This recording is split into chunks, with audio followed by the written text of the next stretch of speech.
Hey dear Lee. Hey guys. You stand in the dim corridor of the Abbey of Saint Radegonde, the cold of a February dawn in the year 1274 seeping straight through your shoes as if the stones are personally offended by your warm feet. The air smells of tallow smoke, damp wool, and the faint bite of yesterday's incense that never quite leaves these halls. Somewhere down the nave a bell clatters, a thin metallic sting slicing through the quiet, and every woman around you stiffens because the first bell means matins, and matins means you are already, technically, late. A novice to your left mutters a prayer under her breath, and you're pretty sure it's not the one she's supposed to be saying, judging by her panic. Someone behind you coughs, a deep winter cough that tells you the infirmarian is about to have a very busy morning, and you, standing here in this drafty stone tunnel, haven't even fully memorized the daily psalm cycle yet, so you're already on track for a "you'll never survive this week." You breathe in the cold again as the bell rings a second time, sharper, more insistent, the sound of obligation whacking you right between the eyes, and you step forward, robe hem dragging, shoulders tense. This is your life now. Or at least the life your family has handed you, wrapped in pious language and social convenience. Congratulations. Being a medieval nun isn't just a job. It's a full-time lifestyle of prayer, silence, endless rules, and the occasional existential crisis that you learn to schedule between meals. Before we sink deeper into this weird candlelit nightmare, tap the screen to like the video and let me know where you're listening from and what time it is there. Because if you're about to follow the story of medieval nuns, you deserve a little real-world grounding. And while you're at it, send a quiet little "I hope I survive this convent" in the comments, just to set the mood. Now settle in, pull your blanket close because the bells are ringing, the doors are closing, and your new life is unfolding whether you want it to or not. You shuffle toward the chapel, the sound of soft leather shoes scuffing against stone creating a kind of whispered chorus. It doesn't matter that you barely slept. Nuns rarely do. You spent half the night listening to Sister Albine snore like a dying goat, and the other half rehearsing the vow formula you're meant to recite in a few weeks. That vow, obedience, poverty, chastity, has the same energy as agreeing to a lifetime software update you can never uninstall, even if it starts glitching on day one. As you move, you feel the gravity of family decisions pressing down. You didn't choose this convent. Most girls didn't. Families in the Middle Ages treated convents like spiritual boarding schools, perfect for daughters who didn't have a useful marriage alliance lined up, ideal for extra girls in large noble families, and a convenient, cost-effective solution for parents who wanted brownie points with God. Your dowry went straight to the abbey, a hefty gift of coins, land, or livestock meant to secure your place here. If you ever wondered what it feels like to be a walking donation, congratulations, you're experiencing it firsthand. The doors to the chapel groan open, and warm candlelight spills into the hallway, catching tiny fragments of gold leaf on the icon panels. You step inside, and the world tightens into order. Sisters file into their stalls, each woman moving with habitual precision, like beads sliding onto a thread. The soundscape shifts from groaning hinges to the hushed rustle of habits, the light scrape of a bench, the collective inhale of women preparing to chant as if their eternal souls depend on pitch accuracy. You settle into your place, third row, left side, between Sister Odile, permanently sleep-deprived, and Sister Beatrix, who definitely judges your posture. The abbess stands in her separate stall watching everything. She looks like she emerged from the womb already wearing authority. When her hand lifts, the chant begins, a low, droning hum that wraps around you like an auditory cocoon. It's beautiful, sure, but it's also long, very long, and it's only the first prayer of the day. Welcome to your 18-hour schedule. As the chant unfolds, your mind drifts to the moment your parents explained your fate with the emotional finesse of medieval tax collectors. It will be a great honor, they said. A safe place, they said. A holy calling, they said. Translation: we don't know what to do with you, and this option comes with free salvation points. You tried to protest, of course, but in a world where fathers control property, daughters, and emotional weather patterns, your voice barely registered. Your mother hugged you, your father signed the paperwork, and a week later, you were on a horse heading toward a walled compound, where the average conversation revolves around fasting schedules and complaints about who took extra firewood. The chant continues. You try to follow the Latin, but let's be honest, your pronunciation is tragic. Sister Beatrix glances at you the way someone might look at misplaced laundry. You adjust your pitch. It doesn't help. Another bell rings. This one's softer, meant only for the sisters inside the chapel, and the chant shifts into the next psalm. You try not to yawn. Yawning in God's presence is frowned upon, although, to be fair, so is almost everything. The abbess reads a brief lesson after the chanting ends, her voice even and measured, with the tone of someone who enjoys rules more than hobbies. When she finishes, she raises her hand for the final prayer. Everyone bows. Knees crack. Someone coughs again. The air is heavy with candle soot and holiness. When the prayer concludes, you rise and file out.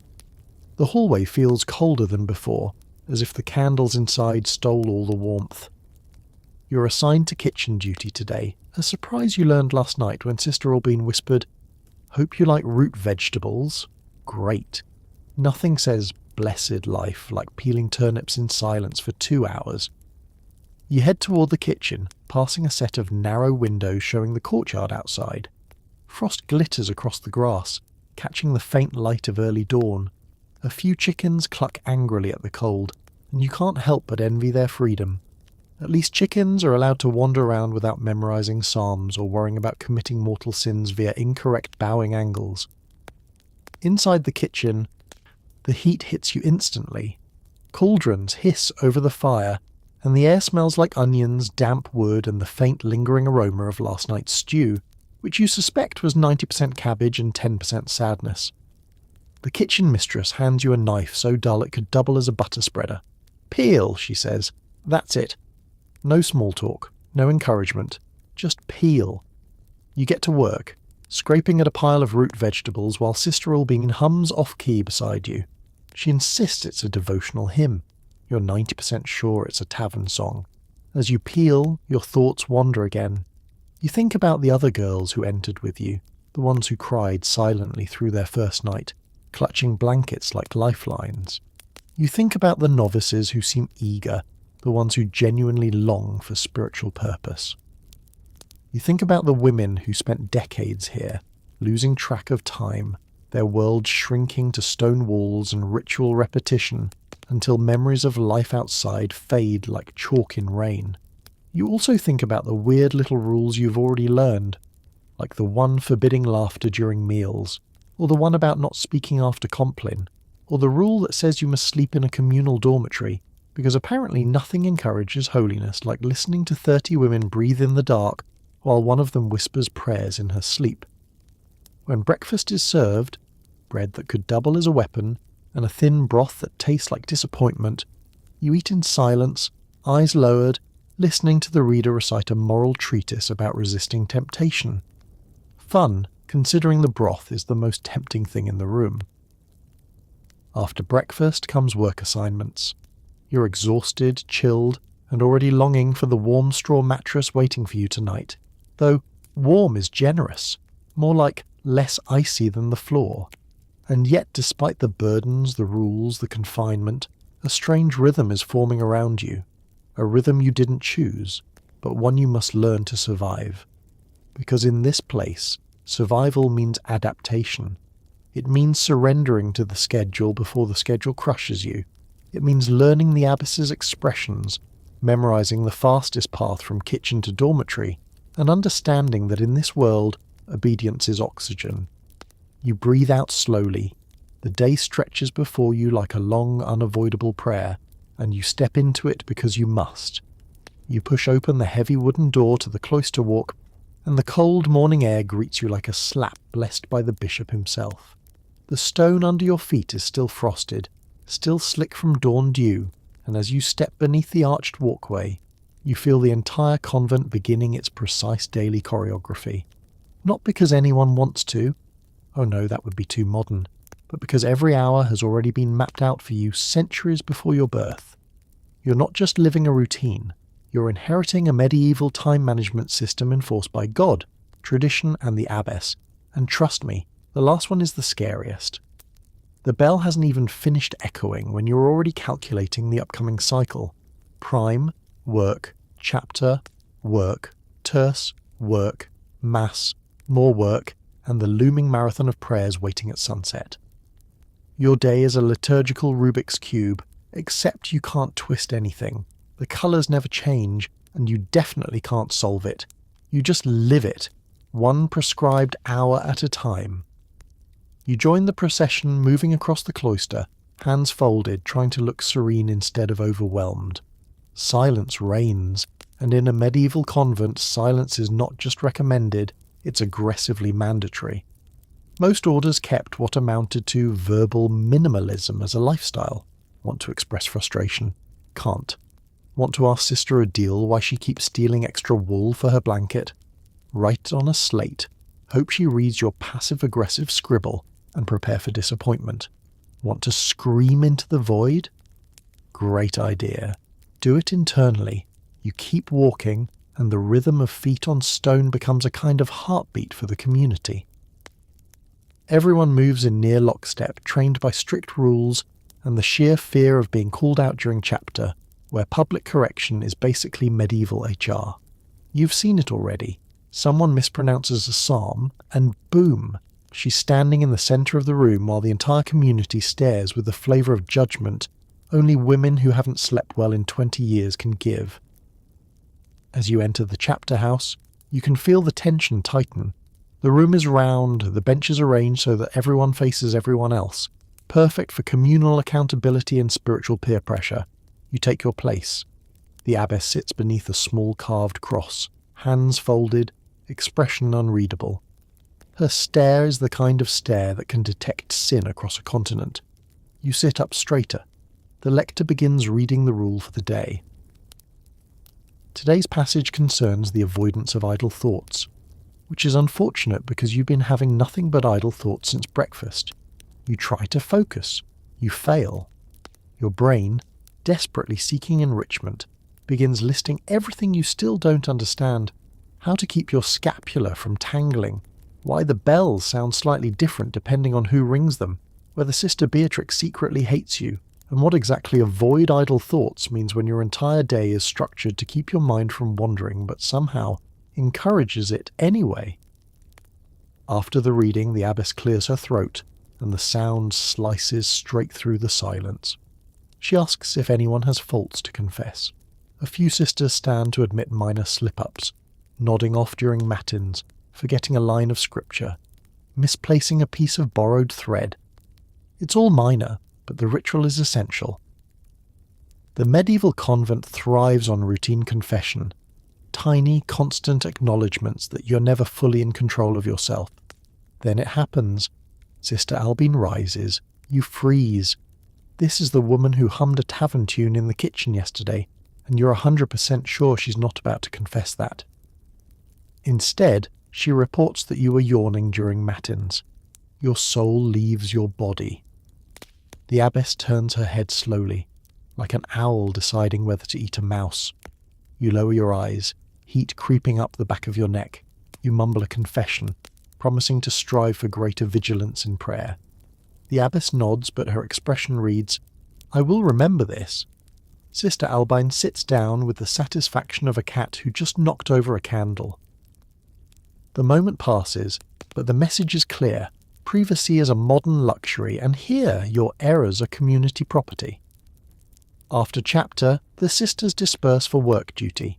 Today you're assigned to the scriptorium, not because you're good at writing, but because apparently today is your turn to ruin expensive parchment with your beginner-level penmanship. You head toward the workroom, grateful at least that the scriptorium is warm. They keep the windows small and the room cosy to protect ink from freezing, parchment from drying, and scribes from slipping into madness, mostly. Inside, the room smells of ink, vellum, and frustration. Quills scratch rhythmically, and each scribe sits hunched like a question mark over her work. You're given a small bench, a sheet of scraped parchment, and a dull quill that behaves like an unreliable opinion in feather form. The sister supervising you instructs you to practice basic letter forms. You dip the quill into the ink, take a breath, and attempt your first stroke. It looks like a startled worm. Good news, no one sees it. Bad news, you're expected to fill the whole sheet with startled worms until your letters improve. You grit your teeth and continue, though your hand cramps within minutes. Medieval handwriting is both art and endurance sport. Your body aches, your back protests, and your wrist asks politely if it can resign. As you work, you become aware of the relentless passage of time. A bell rings, terse. You set down your quill, everyone rises, you file back to the chapel, prayer, chant, kneel, stand, chant again, return to work. This cycle is so repetitive that if you had a sundial inside your brain, it would already be spinning. Back in the scriptorium, Sister Imelda, an old wiry woman with ink-stained fingers and the personality of a disappointed crow, leans over your shoulder. She studies your uneven lines. You brace yourself. "This one is acceptable," she mutters, pointing to a single, mildly competent letter. "The rest we shall pray for." You whisper thanks. She walks away. You're 90% sure she's joking. Maybe. Hours pass. Your mind drifts. The monotony is breathtaking in its intensity. Every day here is a pattern, a tapestry woven with identical threads. But within that repetition lie strange moments of intensity. Moments that remind you this life, though rigid, is far from simple. For instance, during your midday meal, eaten in strict silence while a sister reads about the virtues of humility, you catch Sister Adele accidentally dropping a chunk of bread. She freezes, stares at the fallen scrap as though it contains the secrets of eternity, then quickly hides it under the hem of her habit. The abbess doesn't notice. Small rebellions exist, tiny ones, almost microscopic, but they're there. After the meal comes Mass. You kneel on cold stone, the hard floor punishing your already sore knees. Incense coils upward, sweet and thick, clinging to your robe and hair like a smoky perfume no medieval nun actually wants. The priest chants. You chant. You pray. You daydream about warm blankets. You pray again.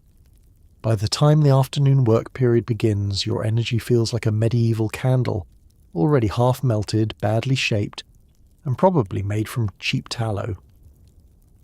Today, your new task is in the laundry room. The air is warmer, humid, and filled with the scent of boiled linens. Sisters scrub cloth by hand in large wooden tubs, their arms steady and practiced. You plunge your hands into the hot water and immediately appreciate the fleeting illusion of warmth. Laundry is communal, grueling, and strangely intimate. You scrub, rinse, wring, hang, and repeat. The rhythm becomes hypnotic. Water sloshes, cloth slaps, steam curls upward, and as you work you sense how the convent shapes people, not through dramatic events but through endless repetition. Routine moulds the mind, structure becomes identity, and if you resist even silently the days become heavier. Late afternoon brings vespers, the long evening prayer. You file into the chapel again. Your body knows the steps now. Sit, stand, kneel, chant, breathe. Try not to collapse. The candles cast long shadows across the stone walls, and the air feels solemn, thick with the weight of the day's labour. When the final prayer ends, you drift toward the refectory for a meagre supper, vegetable pottage and a heel of bread. It's edible, barely. You eat slowly, grateful for anything warm. Night hush falls after Compline. Strict silence. Even the chronic whisperers behave. You lay on your straw mattress in the dormitory, surrounded by the soft rustle of blankets and the occasional sniffle. The day has drained you. Every muscle aches. Your hands are stained with ink and soap. Your mind is fogged with prayers you only half remember, and yet lying there, staring at the dark rafters overhead, you realise something unsettling. You're beginning to internalise the rhythm. The bells still jar you, the rules still suffocate you, but the structure, impossibly rigid, endlessly repetitive, has begun weaving itself around your thoughts. In the medieval convent, you don't just follow the schedule, you become it. You wake to the sound of a bell that feels less like an instrument of devotion and more like a personal attack on your remaining will to live. The dormitory is still dark, the air still heavy with the blend of cold breath, wool blankets, and the faint sourness of last night's pottage lingering in the rafters. You sit up slowly, joints stiff, hair escaping its veil in all directions like it's staging its own rebellion. Around you, the other sisters move with practiced resignation. Nobody wants to be awake. But wanting and doing are two very different things in a medieval convent, and right now, you're doing. Your stomach rumbles the moment you stand. Breakfast isn't for hours, but hunger isn't a flaw here, it's a spiritual workout. And fasting? Oh, fasting isn't some trendy wellness routine, it's a built-in feature of your job description. The rule demands discipline, and discipline means food is something you receive by permission, not appetite. You shuffle to the chapel, eyes half closed, robe dragging, feet cold. The first prayer of the morning winds on, the chant floating like a soft fog that manages to be both soothing and endless. You join in, though your voice cracks like a medieval door hinge needing oil. Sister Beatrix shoots you a look. You ignore her. God can handle your morning voice. When prayers end, you head toward the kitchen again, but not for food. No. Breakfast is a distant dream. You're here to help prepare the servings you will not touch until the abbess decides the hour is right. As you step inside, steam rises from the cauldrons, and the smell of boiling barley hits you like hope and sadness blended together. You inhale deeply. Sister Imelda immediately snaps, "Stop sniffing the pot." You pretend you weren't. You're assigned to slicing turnips again. Either the convent purchased a suspiciously large amount of turnips this season, or the kitchen mistress has already locked you into the beginner vegetable chopping tier. You slice. You dream. You miss salt. Salt is expensive. Salt is precious. Salt is basically the Beyoncé of medieval seasoning, rare, desired, and absolutely not available for daily use. So your turnips are bland, your barley is bland, and your spiritual life is allegedly not supposed to care. Meanwhile, your taste buds are quietly filing complaint letters. A sister beside you coughs harshly. It's the kind of cough that echoes off stone and seems to hang in the air more menacingly than the plague itself. You glance her way. She waves it off, and that's the thing. Illness in a convent isn't surprising. Cold halls, drafty cells, limited nutrition, and a daily schedule designed by someone who thought sleep was a sin. It's a miracle anyone here is upright. You carry baskets of chopped roots to the hearth. The heat warms your face, your hands, your frozen soul. You linger for half a second too long. The kitchen mistress notices. Move. You move. Once the preparations are finished, you head into the cloister walk for your assigned labour. Helping the infirmarian. Today that means carrying water to the infirmary, because the well is across the courtyard, and apparently the Middle Ages decided plumbing was optional. You hoist a bucket, walk across uneven frost-crusted ground, and immediately slip. You catch yourself at the last second. Congratulations, still alive. The infirmary is cramped, warm, and smells like a mixture of herbs, wool, and faint despair. 6 sisters lie on narrow beds stuffed with straw, their breaths shallow, their faces pale. Some are elderly, some simply exhausted, some dealing with chronic conditions that no medieval remedy can fix. The infirmarian, Sister Agnes, hands you a bundle of dried lavender and asks you to crush it into a paste. You comply, though you know lavender won't cure half the things happening here.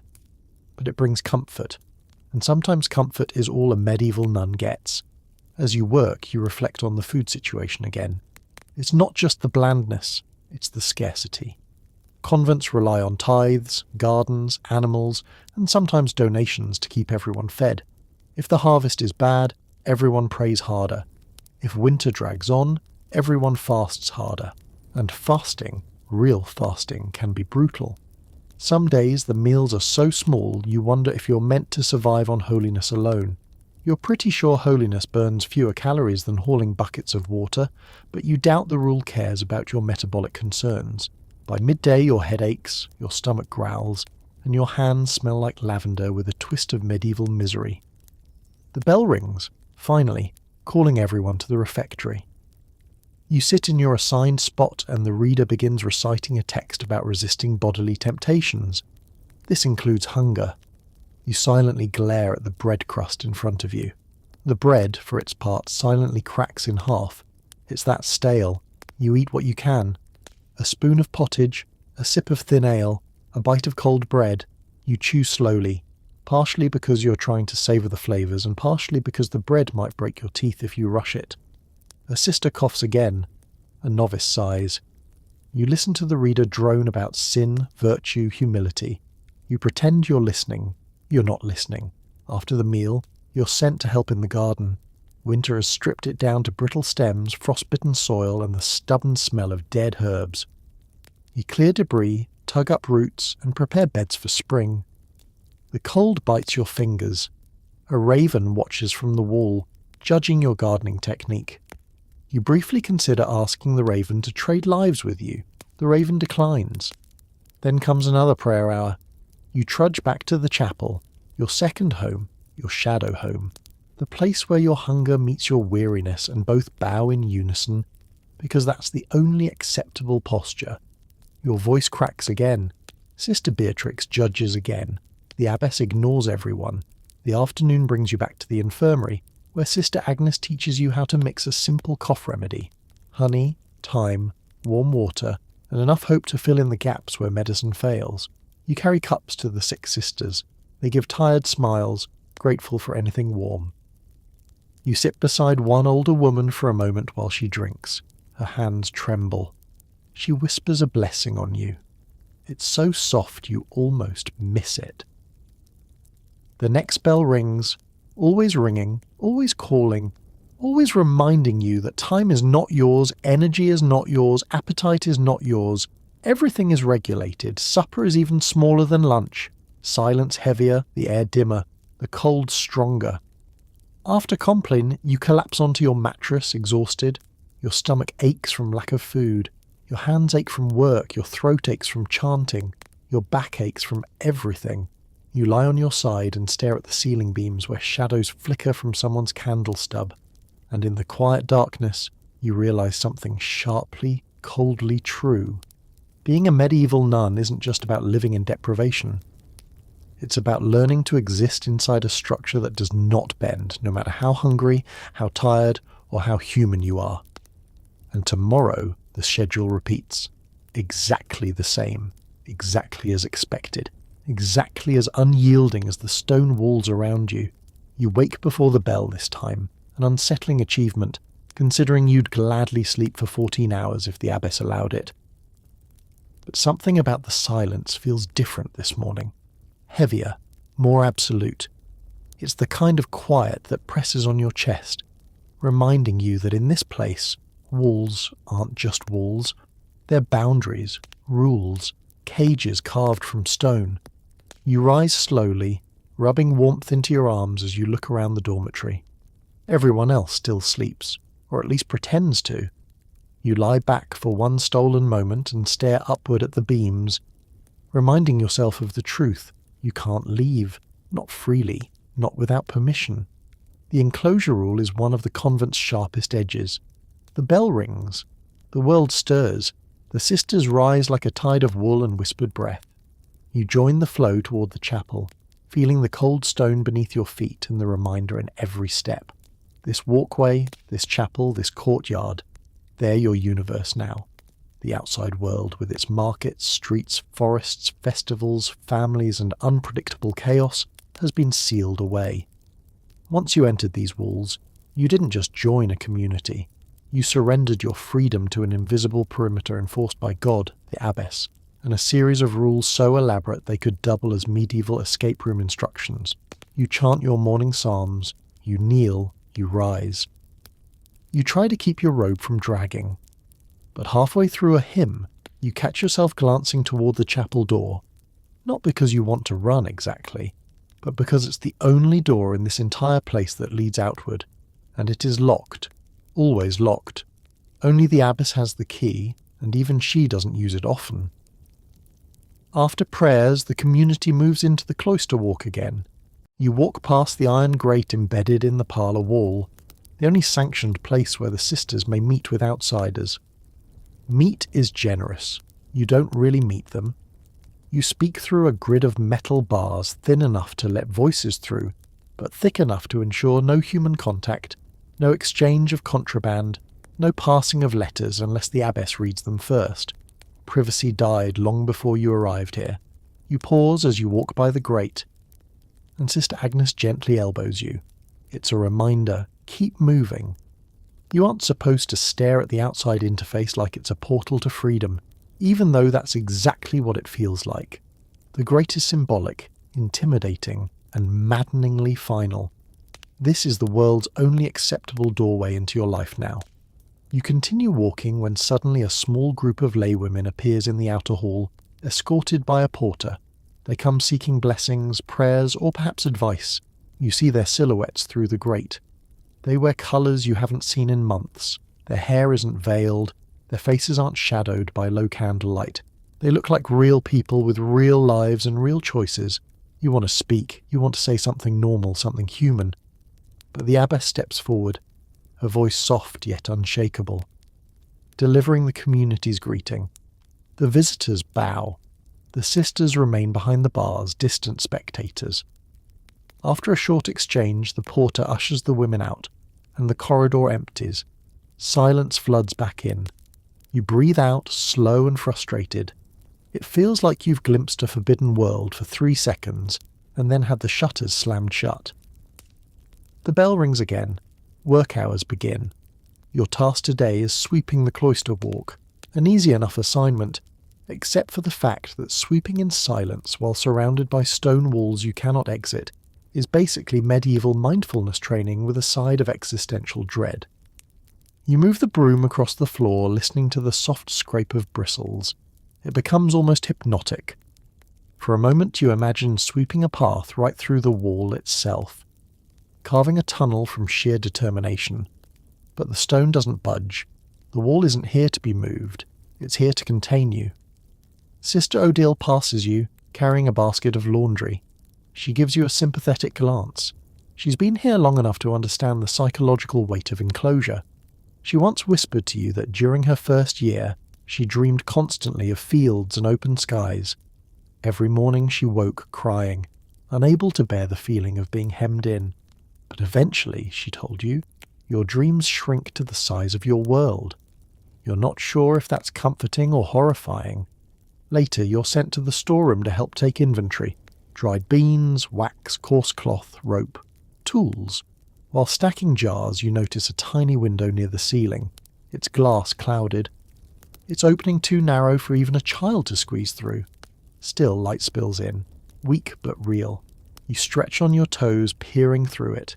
You see a sliver of the outer courtyard wall, and beyond that, a distant patch of sky. For a second, you feel a pang, longing mixed with recognition. That patch of sky is the closest the outside world ever gets to you now.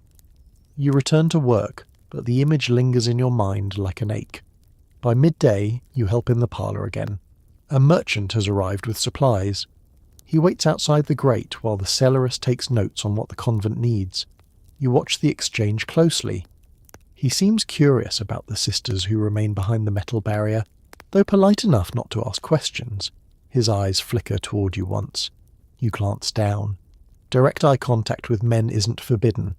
Exactly, but it invites gossip, suspicion, imaginary scandal, none of which you need on your first month here. When the merchant leaves, the abbess orders the grate shuttered. A wooden panel slides into place, plunging the room into dimness. It's astonishing how a single wooden board can erase the entire outside world instantaneously. The afternoon brings something unusual, a formal inspection by a visiting priest. Inspections mean stress. Inspections mean scrutiny. Inspections mean someone from the outside gets temporary access to the inside, and suddenly every sister becomes acutely aware of how enclosed she is and how exposed she simultaneously feels. You line up in the refectory with the others. The priest speaks solemnly, asking questions about discipline, obedience, silence, and whether the convent follows enclosure properly. The abbess answers with cold precision, proud of her perfect record. You stand still, eyes lowered, feeling the weight of being observed. The priest glances over the sisters like checking livestock at a market. You dislike it. You dislike him. You dislike how powerless you feel. He blesses the room. He leaves, the doors close, the abbess exhales, and everyone follows her lead. Silence again. Over the course of the afternoon, you realize that enclosure rules don't just shape your physical life, they shape your relationships. You have sisters you work beside every day, yet barely speak to. You have moments of shared exhaustion, shared hunger, shared prayer, yet no chance to truly confide, vent, or bond the way people outside these walls can. Friendships here form slowly, carefully, in glances, gestures, stolen whispers after compline. Intimacy is orchestrated through limits, not closeness.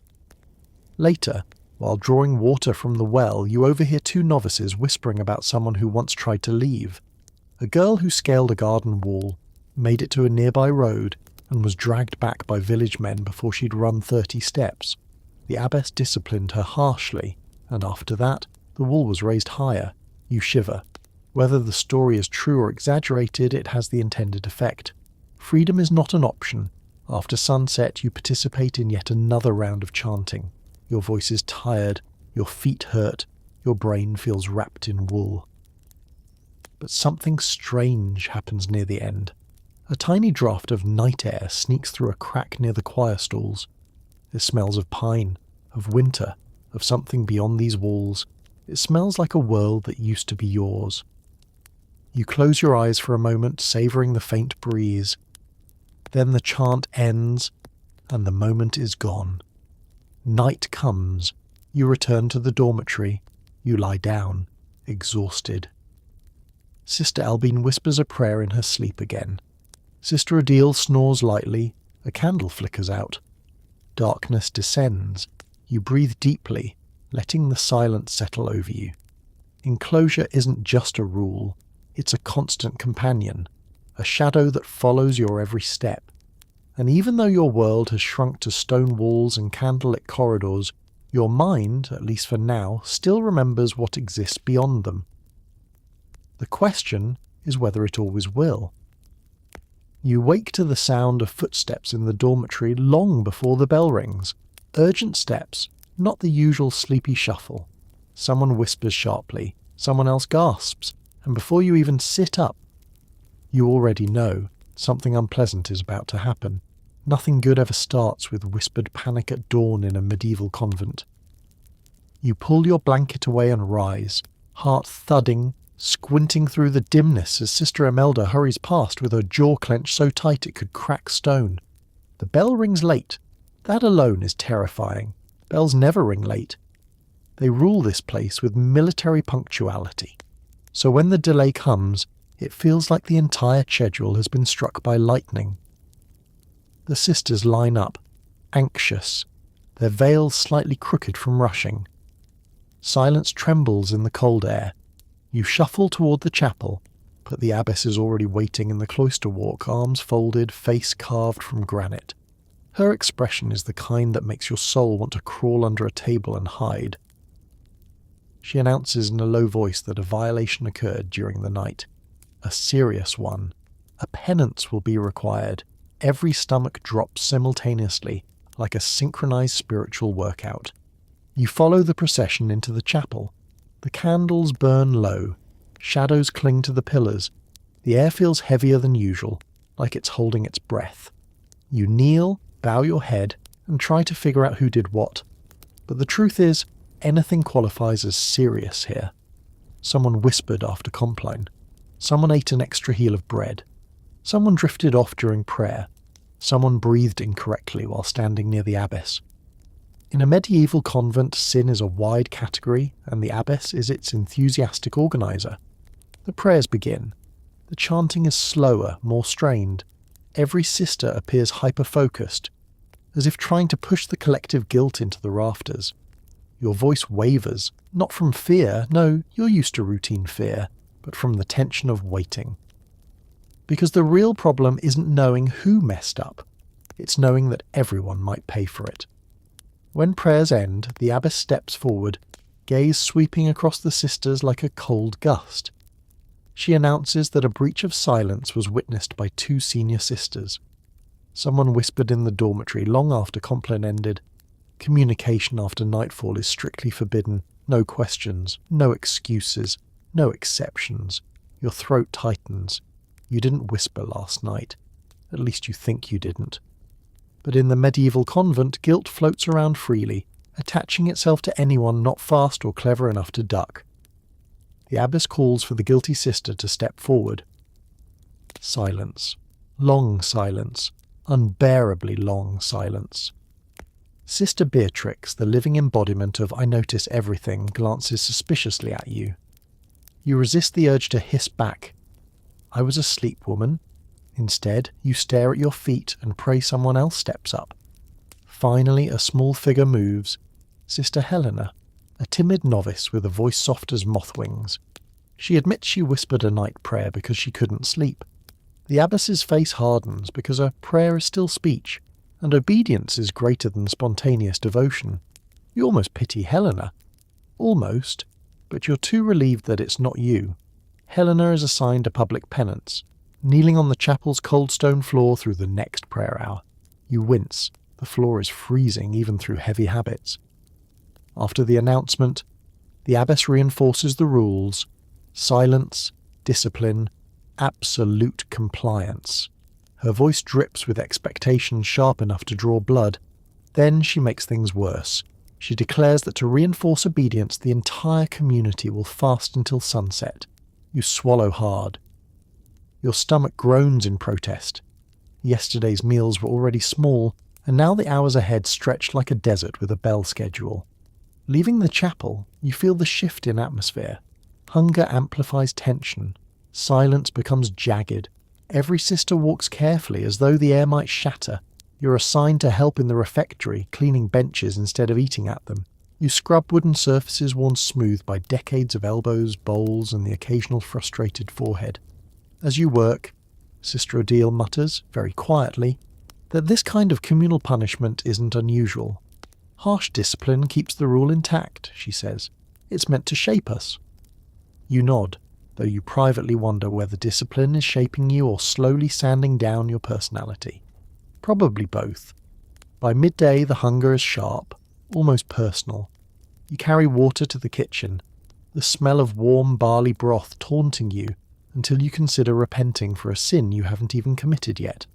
The kitchen mistress catches you inhaling too deeply near a pot and shoos you away with a wooden spoon as though you're a cat trying to steal fish. But discipline isn't just about fasting, it's about punishment as performance, and you learn that lesson thoroughly in the afternoon. During work duty in the garden, the abbess spots a novice leaning on her rake. Just leaning, not even sitting, not even resting for more than a second. The abbess's tone sharpens. She orders the girl to kneel in the dirt and pray for renewed diligence. The poor girl obeys instantly, sinking into cold mud. Her hands tremble. You swallow hard. Sister Odile whispers that the abbess is stricter than most, but not unusually so.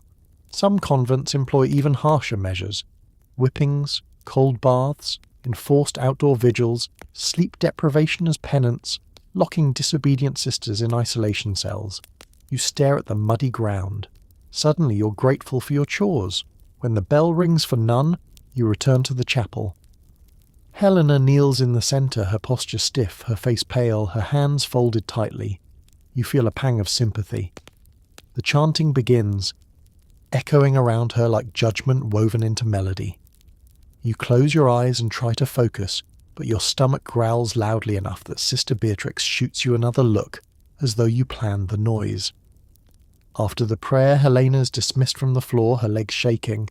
2 sisters help her to a bench. You follow the procession out, wondering how many more rules you'll learn the hard way. Late afternoon arrives, and you're assigned the task no nun wants on a fasting day, helping grind barley for tomorrow's bread. The grinding sound, gravelly, rhythmic, steady, mirrors the growing ache in your body. Turning the quernstone takes strength you don't have. You push, you strain, sweat drips down your temples, your stomach feels hollow. Sister Imelda says, pain strengthens discipline. You consider telling her that pain currently strengthens your desire to lie flat on the floor until someone feeds you, but you refrain. Near sunset, the bell finally rings for the end of the fast. Relief washes through the convent like warm air. The sisters file to supper, slowly, reverently, because showing eagerness for food is frowned upon. You sit waiting while the abbess blesses the meal. Then the bowls are handed out. Tonight, just a small ladle of thin broth and half a slice of bread. It tastes like heaven, or maybe your hunger is delusional. You eat slowly, savouring every bland mouthful. After supper comes the final prayer of the day. You chant through aching limbs, exhaustion, dull throbbing hunger, and the steady, suffocating awareness that every moment of your life is measured, judged, contained. But somewhere between the psalms you catch Sister Helena's eye. She offers a tiny smile. Fragile but genuine. It hits you then. These rules, these punishments, these penances, they aren't just about controlling bodies, they shape bonds too. Shared suffering creates peculiar alliances. Shared discipline creates a strange, tight-knit resilience. It's a grim lesson, but a real one. When you return to the dormitory, crawling into your straw pallet feels like sinking into soft earth. The candlelight flickers, the cold presses in, but sleep comes quickly, because here, exhaustion is the only luxury available in unlimited supply. And tomorrow, the bells will ring again, demanding more obedience, more discipline, more surrender. You don't notice the hierarchy at first. When you arrive, everyone just looks like none to you. Same robes, same veils, same permanent aura of sleep deprivation. But after a few weeks of being marched from prayer to work to prayer again, the differences start to sharpen, like ink lines on a page. This isn't just a spiritual community, it's an organisation, and every organisation, especially one that pretends to be humble and equal, has power structures quietly humming underneath. You're reminded of this when the abbess calls a special meeting after prime. Special meetings are never good news. The sisters gather in the chapter house, the circular room already familiar to you as the place where guilt goes to be aired like laundry. You sit in your usual spot watching as the abbess, prioress and a few senior officials take their seats in the front row. They don't look different at first glance, but you notice the subtle markers now. The abbess's heavier veil, the way the prioress stands half a step behind her but never at her side, the way everyone leans forward when the cellaress clears her throat. Authority here is worn not just in fabric but in posture, voice, and the invisible gravity they exert over the room. The abbess speaks first, her tone as smooth and cold as the stone beneath your feet. The convent stores are low, she says. Grain is short, wax is limited, and a patron's promised donation is late. This means stricter rationing, more work in the garden, and absolutely no waste. The cellaress, a stern woman with permanent worry lines and the social charm of a ledger book, nods sharply as if confirming that yes indeed, Breckhound. You are all dangerously close to the "we hope you like watered down everything" season. Then the prioress speaks. Her role is second in command, the abbess's right hand, and the person most likely to appear when something goes wrong, and you're not important enough for the abbess to handle personally. Her voice is softer but edged, like a knife wrapped in wool. She reminds everyone of their duties. The sacristan must reduce candle use, the infirmarian must be prudent with linen changes, the novice mistress must curb unnecessary chatter among the newcomers. You feel that last one slide straight toward you and the other novices, like a rebuke with your name already engraved on it. You notice too who isn't talking at all. The lay sisters, women who handle heavy manual labour and may not fully participate in the Latin liturgy, stand near the back, hands folded. They work the hardest, speak the least, and occupy the lowest rung in this cloistered ladder. Then come the choir sisters, like you, responsible for the chanted prayers and theoretically spiritual leadership. Above them hover the officials, sacristan, in charge of the church space, cellaress, in charge of food and supplies, infirmarian, in charge of illness and occasionally unofficial emotional triage, novice mistress, in charge of shaping fresh human clay into obedient sisters, and a few others whose power shows up whenever something needs fixing, counting, or scolding. After the meeting, the abbess dismisses everyone with a simple, "Let all things be done in order," which, roughly translated, means stay in your lane. You learn quickly just how many lanes there are. One afternoon, you're sent to assist the sacristan, Sister Claire, with the altar linens. She's tall, brisk, and treats every candle like it's a precious relic and every wax drip like a personal insult. As you fold the cloths, she warns you not to crease them crookedly. God sees everything, and so do I. You're not sure which worries you more. She has authority over the church space, and that gives her a subtle edge in status. If the abbess is the brain of the convent, the sacristan is one of its hands, clean, precise, and perpetually annoyed. Later, you're sent to the infirmary and see another side of power. Sister Agnes, the infirmarian, doesn't boss people around the way the cellarist does, but she controls something equally dangerous: access to comfort. Need herbs for a cough? Bandages? Permission to rest? That flows through her. She can't override the abbess, but she can make a miserable day slightly less miserable, and in a place like this, that's power. You start to notice that alliances form around these roles. Sisters who are close to the abbess walk with a subtle confidence, their chores often involving oversight rather than sheer physical grinding. Sisters close to the cellarist sometimes mysteriously receive slightly fresher bread or an extra spoon of pottage when no one's looking. Those who assist the sacristan or infirmarian are often informed first about schedule changes, inspection visits, or which sister is currently in quiet disgrace. Information, you realise, is another kind of currency. One evening, after Vespers, you're helping to refill oil lamps when you overhear a whispered conversation between the prioress and the novice mistress in the shadows near the choir stalls. They're discussing Sister Helena, timid, penanced Helena, wondering aloud if she is suitably disciplined, or if she still needs firm guidance. The words are gentle, the implications are not. The novice mistress, who dictates your training, can decide whether you're progressing well or whether you require correction. Her reports make their way to the abbess, whose decisions ripple through your life in fasting days, penances, and ignored requests. Even your background affects your position. You're not noble-born, but you're not a peasant either. You come from a modest but respectable family. In this convent that places you somewhere in the middle of the social stack. The noble-born sisters sometimes remind you, indirectly, of their status. A comment about their father's lands here, a mention of their dowry size there. They don't command officially, but their families often fund part of the convent's expenses, and money talks, even when everyone pretends not to listen. You see that play out when a rumour spreads that the niece of a wealthy lord might be joining the community. Suddenly the abbess is more preoccupied than usual. The cellarist mutters about needing better furnishings in the guest chamber. The sacristan fusses over polishing the candlesticks. Everything becomes subtly polished, tightened, improved.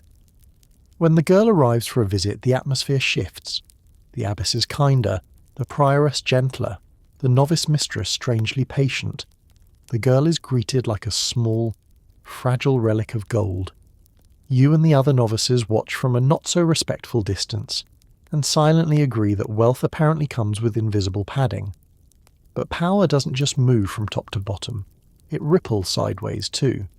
You experience this firsthand when Sister Beatrix, yes, your personal posture inspector, gets appointed sub-chantress, responsible for starting the chant in the choir when the main chantress is absent. Her ego inflates by approximately 400%.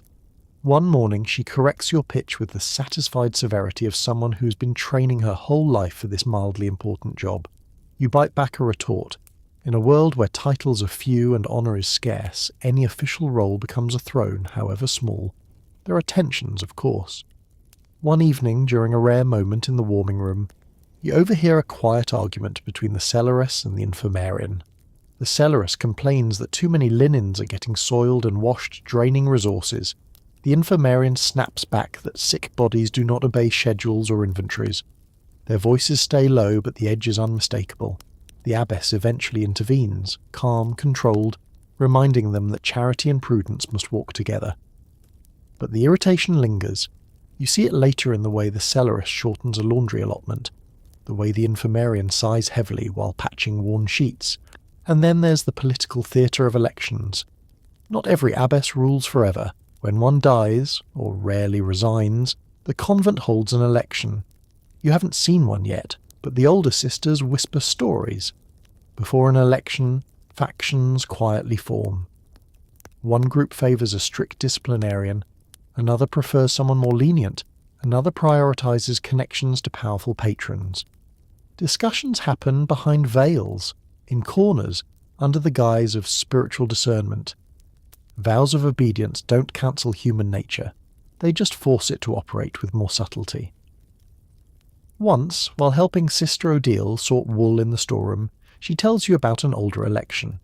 2 candidates, one noble-born and strict, one humbly born and more compassionate. We all knew who would win, she says, fingers moving methodically through the tangled fibres. The strict one had a brother who funded half the east wall. She shrugs. God's will often sounds a lot like someone's purse. The power hierarchies even shape how mistakes are handled. When a lay sister accidentally breaks a clay jar in the kitchen, she's reprimanded sharply and given extra work. When a choir sister miscopies a line in a manuscript, she receives a firm correction, but often in private, with more concern for the parchment than for her feelings. When a senior official slips up, however, there's usually discussion, gentle, fraternal correction, and careful avoidance of public embarrassment. Authority protects itself. One night, you find yourself caught in the crossfire of these layered tensions. The novice mistress assigns you to help in the sacristy, but the cellarist has already claimed you for storeroom duty. You stand in the hallway like a very confused parcel as the 2 women debate which obligation takes priority. Their words are polite, but their tones are not. The novice mistress insists that your spiritual training must not be interrupted. The cellarist insists that practical needs cannot wait.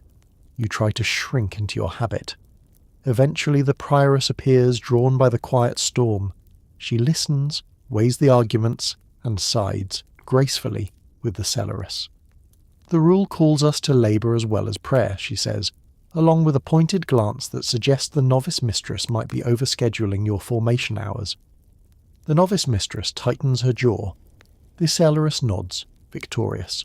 You are marched off to count sacks of grain while hearing in the distance the faint click of resentments, reorganising themselves. Lying in your pallet that night, you replay the scene in your head. You realise that for all the talk of humility, this place is full of subtle rivalries, careful moves, and quiet manoeuvring. Not open war, never that. Just perpetual, delicate negotiation. Who has the abbess's ear? Who gets the good tasks? Who gets blamed? Who gets forgiven quickly? And where you fit in that shifting web. You're just a small piece in a structured game designed centuries ago. A pawn, if you're feeling dramatic. A junior employee in a sacred corporation, if you're feeling modern. But even pawns learn. Even pawns watch the board. You close your eyes, listening to the soft snores, the distant drip of water, and the echo of the abbess's favourite word, order. You're starting to understand that in this cloistered world, order doesn't just mean peace. It means knowing exactly who has the power to make your life harder, or, occasionally, mercifully easier. Work begins before your bones are even awake. The bell rings, the sisters rise, and you shuffle through the cloister walk with the vague sensation that you've become a medieval draft animal, valued for labour, disciplined for disobedience, and expected to perform with saint-like patience while running on the caloric equivalent of a stale biscuit. Today you're on the rota for general labour, which is a gentle way of saying, whatever needs doing, you will do, and you will not complain. The day starts in the garden. Even in winter, the convent garden is the backbone of survival. Herbs for medicine, vegetables for meals, flax for linen, and sometimes bees for wax if the season is kind. Sister Odile points you toward a pile of wilted stems that must be pulled and cleared. You get to work, hands reddening in the cold, fingers aching as they dig into stiff soil.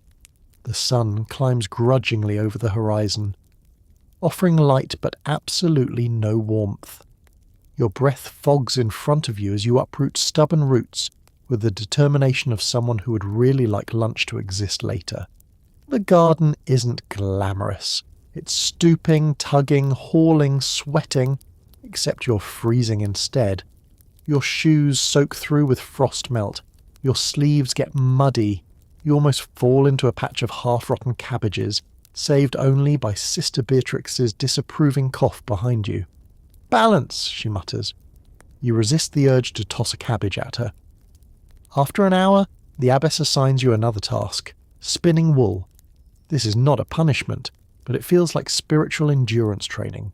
You sit at a low stool in the workroom, spindle in hand, trying to keep the wool thread from breaking every 3 seconds. Sister Agnes sits beside you, spinning effortlessly, the spindle twirling with the grace of someone who's been doing this since infancy. Your thread, on the other hand, looks like it's made of regrets and poor choices. Wool spinning is essential.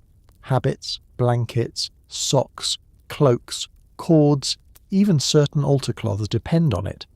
Medieval convents are textile factories disguised as spiritual retreats, and if you're bad at spinning, tough luck. The convent still needs socks. You keep trying, your fingers cramp, your thread wobbles. Sister Agnes gently nudges your hand into the right position. Again, she says, you obey. After spinning comes weaving, or, in your case, helping the weaver, which mostly means winding bobbins and hoping you don't tangle a week's worth of wool by sneezing unexpectedly. The loom thunders like a wooden heartbeat. The weaver's feet move quickly on the treadles, her hands darting with the shuttle. Cloth grows like magic. You feel clumsy beside her, but grateful. Her confidence offers a fleeting sense of stability. Next comes a job you never knew nuns handled: estate management assistants. The convent isn't just a spiritual community, it's a landowner. It rents fields to peasants, manages vineyards, collects tithes, oversees animal pastures, and negotiates with merchants, all under the abbess's authority. The cellaress drags you to the cold, dusty storeroom where she keeps records, parchment scrolls stacked in rows, notes for debts owed, lists of wool bales sold, accounts of grain harvested. She shows you a ledger so thick it could double as a murder weapon. "Read the last entry," she orders. You do, slowly, very slowly. Your Latin is still developing and the handwriting looks like it lost a fight with a quill. Still, you decipher it. The convent is owed 3 sacks of barley from a tenant farmer. "Good," she says. "Now copy it." You sit at a small desk with a quill that behaves like it hates parchment. The ink blots, the nib catches, the cold numbs your fingers. You try again. Eventually the cellaress nods. Acceptable, that's practically praise. Then she sends you to the cellar, where you and a lay sister haul jars of preserved fruit onto shelves so she can count them. The jars are heavy, the floor is slippery, the air smells like apples, vinegar, and old stone. You nearly drop one. The lay sister catches it with the reflexes of a warrior. She whispers, "Careful." The abbess loves these. You handle the next jars with the reverence normally reserved for relics. Midday approaches. You're reassigned, again, to the guest house, because a minor nobleman has sent a donation, and the place must be clean enough to avoid offending his steward. You sweep, dust, scrub, and fold linens until your back mutinies. You're halfway through straightening a bench cushion when the prioress glides in, her brows raised. "Why is the floor still dusty?" she asks. You resist the urge to explain that dust spontaneously regenerates in medieval structures. Instead, you bow your head, grab a cloth, and scrub harder until you see your bedraggled reflection in a puddle of clean water. The bell rings for prayer. Work drops instantly. You file to the chapel with aching hands, chanting while your stomach grumbles and the cold gnaws at your ankles. Sister Beatrix glances over, probably sensing your faltering posture, but even she looks tired from the morning's chaos. After prayer, you head straight to manuscript duty. The scriptorium is warmer, but its expectations are sharp. Today you're not writing, thankfully, but adding gold leaf to decorative letters. You're terrified. Gold is expensive. Mistakes are expensive. You breathe slowly and press the thin sheet against the adhesive with a brush, praying it sticks. When it does, you nearly cry from relief. Sister Imelda examines your work. It will pass, she says. You beam. That's basically a love poem. Later, the abbess sends a group of sisters to gather firewood. You're part of the group. You march out to the woodshed. Axes already laid out. The lay sisters handle most of the chopping, while the choir sisters, including you, carry logs back. It's heavy. It's dirty. It's necessary. A convent without wood is a convent of frostbite and misery. Your arms burn as you haul logs across the courtyard. Snowflakes drift from the sky, the first of the season. They melt on your sleeves, your nose, your eyelashes. You pause for a moment, watching them fall silently over the stone walls. It's strangely beautiful, even calming. Then the prioress yells, "Keep moving," and the moment evaporates. Evening approaches, but work does not end. Convents are spiritual engines powered by human labour, and no hour is idle. After hauling wood, you help strain curdled milk into cheesecloth for tomorrow's meagre cheese rations. Then you assist in repairing a torn robe for an elderly sister. Then you help sweep the cloister after the novices tracked mud inside. Work, work, work. The rule says, idleness is the enemy of the soul. You're beginning to suspect that if you ever stop moving, someone will appear out of thin air to hand you a task. Finally, supper arrives. You eat silently. Pottage, stale bread, a spoon of beans. You savour each bite like a celebration. Then prayer again, chanting until your throat aches, kneeling until your knees throb. After compline, the silence is absolute. You drag yourself to the dormitory. Your hands are raw. Your back aches. Your fingers are stained with ink, gold, mud, and milk. You smell like a mixture of sweat, smoke, and cabbage. You lie down on your straw mattress and stare at the ceiling beams. And only then does the truth reveal itself plainly. Being a nun isn't passive devotion. It's labour. Constant, bone-deep, exhausting labour. The convent runs because you run. It survives because you bend your body and time into its rhythm. You close your eyes. Exhaustion pulls you under like a tide. And tomorrow, the work wheel begins again. You barely make it through matins before the next layer of the convent's strange ecosystem slams into you like a cold draft. Suspicion. Not overt, not shouted, not dramatic.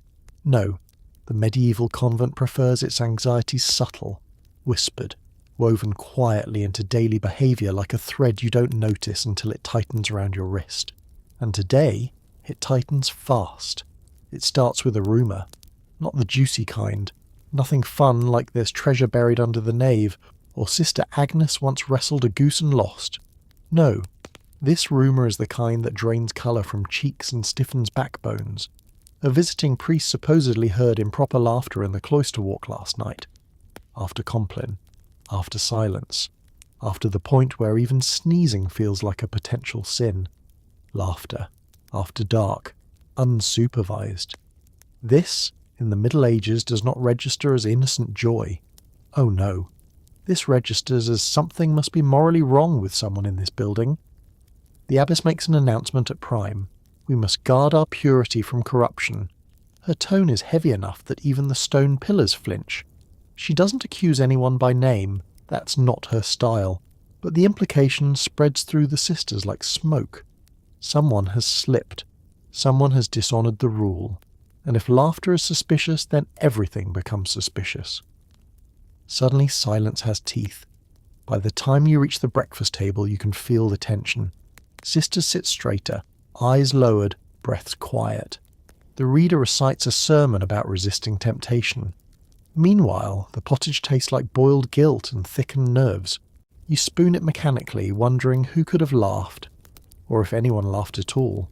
Sometimes sin here is just noise interpreted by the wrong ears. After the meal, you're assigned to help the novice mistress in the training room. She walks like a shadow behind you, her soft footfall deceptively gentle. She instructs you to practice your posture, your bowing angle, your hand position during prayer. You obey. You feel like clay being sculpted into a shape the rule invented centuries ago. Halfway through the practice session, she stops you. Your eyes wander, she says. I didn't notice, you stammer. That is precisely the issue. Her gaze lingers on you, far too perceptive. You feel exposed, though you've done nothing wrong. She has a way of looking at you that makes your brain scramble to confess crimes you haven't committed, just to make the staring stop. When she dismisses you, you practically flee.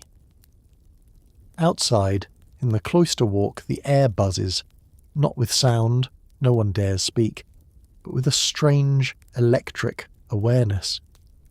Sisters glance at one another in brief, sharp movements. Who heard the laughter? Who reported it? Who is being watched? You pass Sister Beatrix, who narrows her eyes at you like your breathing volume is suspicious. Then you pass two novices, their faces pink with stress. Then Sister Odile, who gives you the softest flicker of reassurance, but even she seems tense around the edges. Then comes the real blow. The abbess calls for chastity inspection. No one moves at first. The phrase hangs in the air like a heavy curtain. Then slowly everyone shifts into motion. Chastity inspection doesn't mean anything invasive, not physically anyway, but emotionally, spiritually, psychologically. It's a spotlight turned inward. It's a reminder that your body is a battleground the church monitors with vigilance levels that make hawks look lazy. The abbess speaks in the infirmary, where she gathers the senior sisters. Everyone else stands outside waiting, hearts pounding. Sister Agnes checks for signs of impropriety, meaning any physical symptom that could suggest sin, from unexplained marks to excessive warmth of the skin, which honestly sounds like a medieval attempt at reading someone's mind through their elbow. You stand in line. The room smells of herbs, wool and fear. When your turn comes, Sister Agnes looks into your face longer than necessary. She checks your hands, your wrists, your neck. She asks two gentle but pointed questions about your sleep and behaviour. Her expression softens when she finds nothing amiss, but the experience leaves your stomach tight and your palms damp. If the aim was humility, congratulations. You're officially humbled. The abbess addresses everyone afterwards. Purity must be guarded, she repeats. The enemy whispers in small moments. We must not let temptation find entry. Her voice echoes even after the gathering ends. The rest of the day becomes a silent paranoia marathon. In the scriptorium, you notice Sister Albine glancing at the doorway every few minutes, as though expecting someone to storm in shouting accusations. Sister Imelda, normally sharp-witted, seems unusually jittery. Her quill scratches too fast, splattering ink across the parchment. The chantress nearly misses her cue during midday prayer. Even the sacristan handles candles with nervous fingers. It's strange seeing fear ripple through women who normally seem carved from stone. But purity isn't just a vow. It's a pressure, a microscope, a leash. And because none of you know who supposedly laughed, any of you could be the one blamed next. After dinner, Sister Helena, timid, anxious Helena, accidentally drops a loaf of bread. The thump echoes too loudly. Every head snaps toward her with suspicion thick enough to choke on. Her face flushes bright red. It slipped, she whispers. No one responds. The silence is crushing. Later, during evening chores, you're put in charge of fetching water from the well. It's dark, the sky a bowl of stars overhead. The air is sharp with winter. You walk alone, bucket in hand, cloaked in quiet. As you lower the bucket, the rope creaking softly, you hear footsteps behind you. Your pulse spikes. It's just Sister Odile, but even she looks haunted. Be careful, she murmurs. When the abbess becomes like this, she sees sin in every shadow. You swallow hard. Do you think someone really laughed? Odile pauses. Her breath puffs in the cold.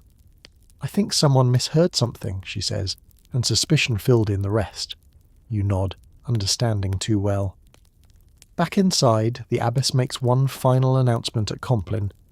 An external priest will visit next week to ensure discipline is upheld. A chill ripples through the dormitory even before you settle into your straw mattress. You pull your blanket close. Suspicion is exhausting. Fear is exhausting. Silence is exhausting. And the medieval convent knows exactly how to use all three. Tonight you fall asleep with your heartbeat still echoing in your ears, steady, nervous, rhythmic. You dream of laughter echoing down stone corridors, but in the dream you can't tell if it's joyful or damning. You wake unsure which is worse. You don't notice the change at first. It begins as a whisper, soft, uncertain, floating through the cloister like a stray thread from an unravelling sleeve. Someone heard that Sister Magdalene had a vision last night. Not a dream, a vision. And in a medieval convent that single word is enough to alter the atmosphere faster than a dropped candle in a straw barn. Visions are complicated. On one hand, they're admired, holy, a sign that God might be paying special attention to the convent. On the other hand, they're dangerous, a sign that the devil might be meddling, or that the visionary is sick, unstable, or, worst of all, seeking attention. Mysticism is both gold and fire, and the sisters know how easily it burns. By breakfast, everyone has heard something, each rumour different. One sister claims Magdalene saw the Virgin weeping. Another insists she heard angels singing above her bed. A novice whispers that Magdalene levitated. She did not, but novices love drama. The abbess says nothing during prime. Absolutely nothing. Her silence rings louder than any accusation. After prayer, she calls Magdalene aside. You don't hear the conversation, but you see the aftermath. Magdalene's face is pale, her eyes red-rimmed, her hands clenched tight. She avoids everyone, shuffling quickly toward the infirmary, where Sister Agnes examines her for physical causes. Because in the medieval world, visions can be holy, but they can also be symptoms of illness, malnutrition, exhaustion, or demonic illusion. The line between saint and sinner is as thin as the veil between waking and dreaming. You're assigned to grind herbs nearby, which means you overhear bits of the questioning. Did you sleep well? Did anyone disturb you? What exactly did you see? What exactly did you feel? Were you alone? Did you speak the words aloud or only in your mind? Magdalene whispers her answers, trembling. Sister Agnes nods thoughtfully, but the abbess stands nearby with the posture of someone judging spiritual authenticity with the precision of a jeweller checking gemstones. Later, during work in the garden, Sister Odile leans close to you and murmurs, "Visions unsettle everything. They draw eyes, they draw outsiders, they change the balance." You don't fully understand until midday when the prioress announces that the bishop has been informed. The bishop. That's not routine, that's weighty and terrifying. When the bishop shows interest, he brings priests' scrutiny, questions, and sometimes long, invasive examinations of the sister's spiritual health. For the rest of the day, the air feels brittle. No laughter, no whispered jokes, no easy gestures. Everyone's stiff, careful, waiting. The convent begins behaving like a vessel holding a rare, explosive liquid. You witness it firsthand that afternoon when Sister Madeleine is brought into the scriptorium for observation. Not to work, to sit, to be watched. The abbess wants to see whether her behaviour is normal. You're copying letters onto parchment, your hands shaking with nerves, when Magdalene suddenly gasps, soft but sharp. Every quill in the room stops. Sister Imelda freezes with her inkpot halfway tilted. Magdalene presses a hand to her forehead. She says nothing, but everyone leans forward, as though waiting to see whether she'll burst into flames or sprout wings. She does neither, just breathes heavily. The abbess nods, dismisses her, and the scriptorium exhales collectively. By Vespers, speculation has reached boiling point. A novice claims Magdalene glowed. Another claims she heard her speaking in a language not Latin. Sister Beatrix announces confidently and without evidence that Magdalene has been touched by divine grace. Sister Agnes counters, quietly, that she's probably just overtired. But the abbess, her silence remains unreadable. After Compline, when silence should reign, you hear a whispered conversation between two senior sisters in the dormitory doorway. "We must proceed carefully," one says. "Visions attract dangerous interest," the other replies. You pull your blanket tighter because you know exactly what she means. The church loves mystics until it fears them. And a feared mystic is a problem. The next day is worse. It begins with a scream, sharp, sudden, echoing down the stone corridor like a thrown knife. You drop the stack of folded linens you're carrying and rush toward the sound, along with half the convent. In the infirmary, Sister Magdalene sits upright in her cot, shaking violently, eyes wide as moons. Sister Agnes presses a damp cloth to her forehead.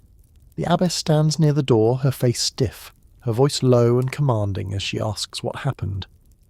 Magdalene speaks in broken gasps.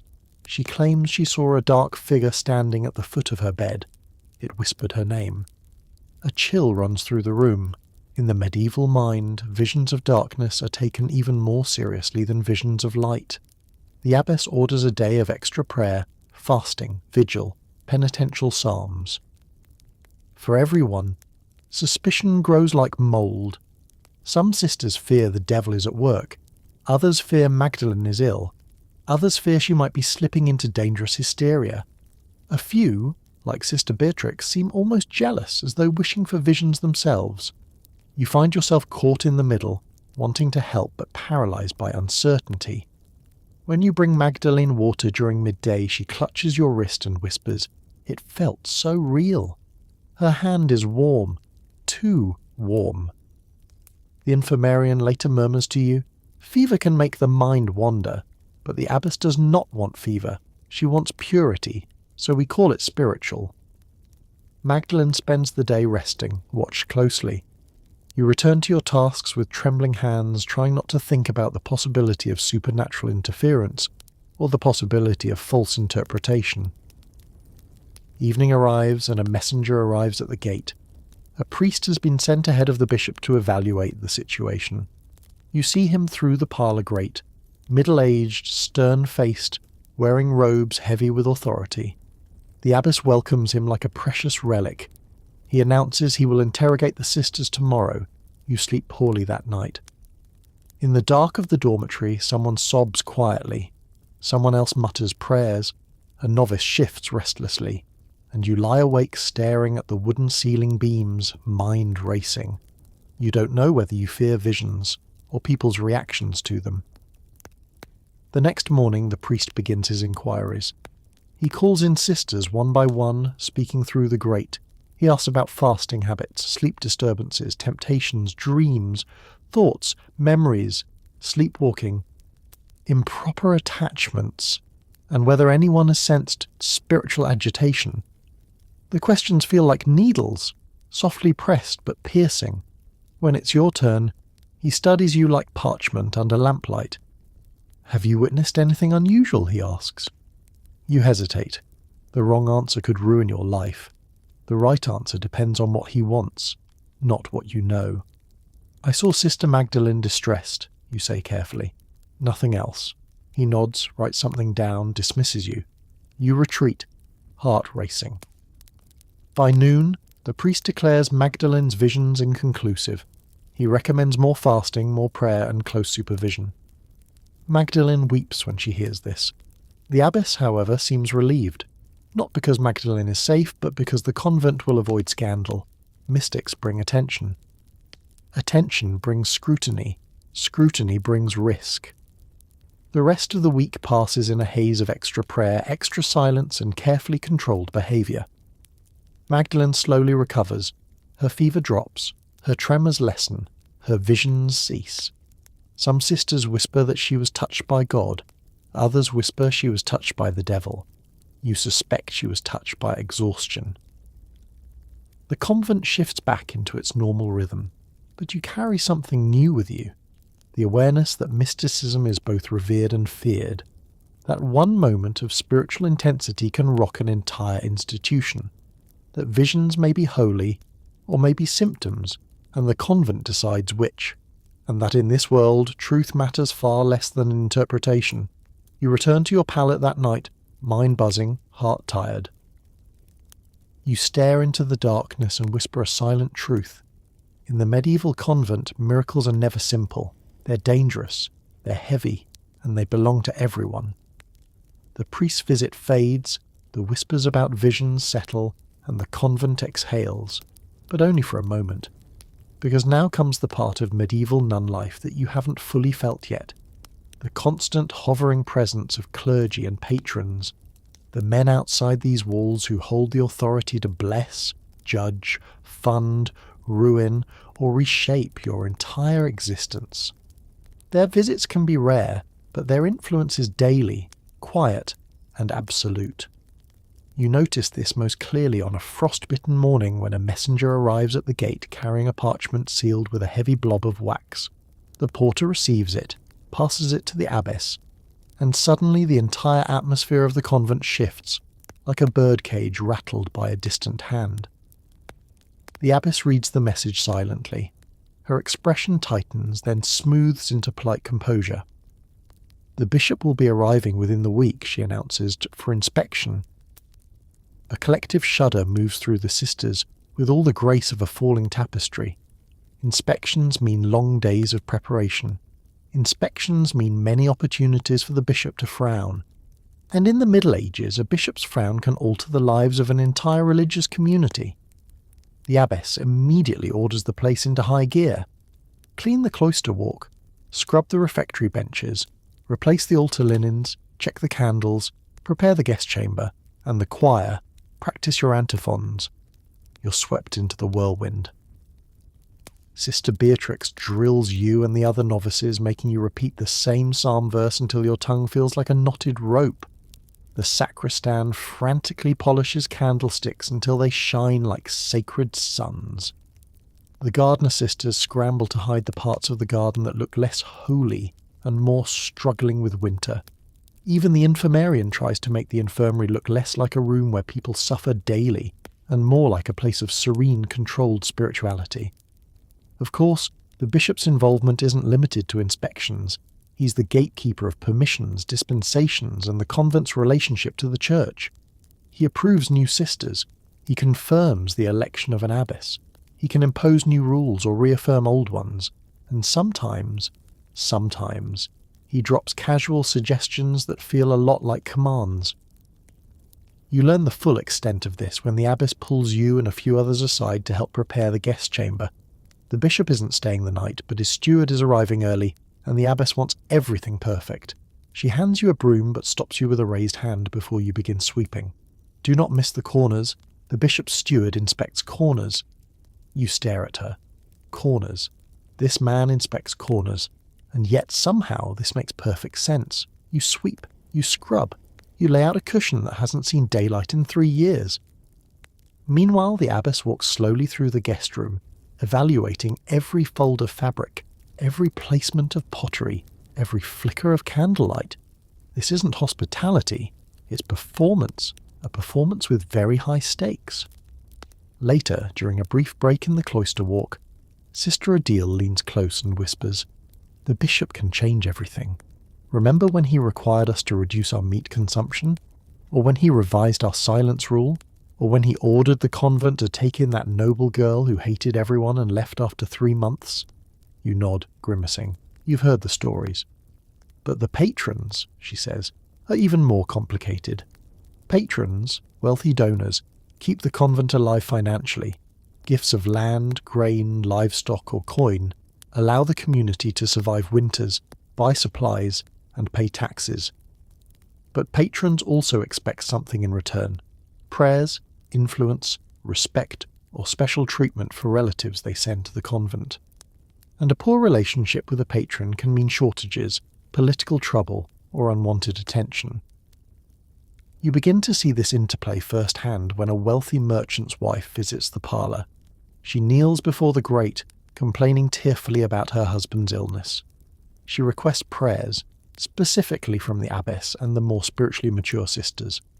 She slips a heavy purse through the turning wheel, the wooden device used for passing items without breaking enclosure. The abbess accepts the coin, promises prayers, and assigns a week of dedicated intentions for the man's recovery. As the visitor leaves, Sister Beatrix mutters under her breath, "Always generous when they want something." Sister Agnes elbows her sharply. "Charity flows both ways," she whispers, "but you can feel the imbalance. This woman's donation will buy candles, grain, maybe even warm cloaks." Yet her expectation that her husband's name should rise above others in prayer hangs in the air like a knot. In a convent where everyone's needs feel urgent, the rich always seem to float to the top of the spiritual list. The bishop arrives 3 days later. Everything is spotless. The sisters are arranged neatly, habits straightened, faces composed. The abbess welcomes him through the grille, bowing deeply. The bishop's gaze sweeps across the community, assessing fidelity, posture, piety, and probably the structural integrity of your spinal alignment. You brace yourself as he asks questions. How is the discipline here? Are the sisters obedient? Do any require special attention or correction? The abbess answers with unwavering calm.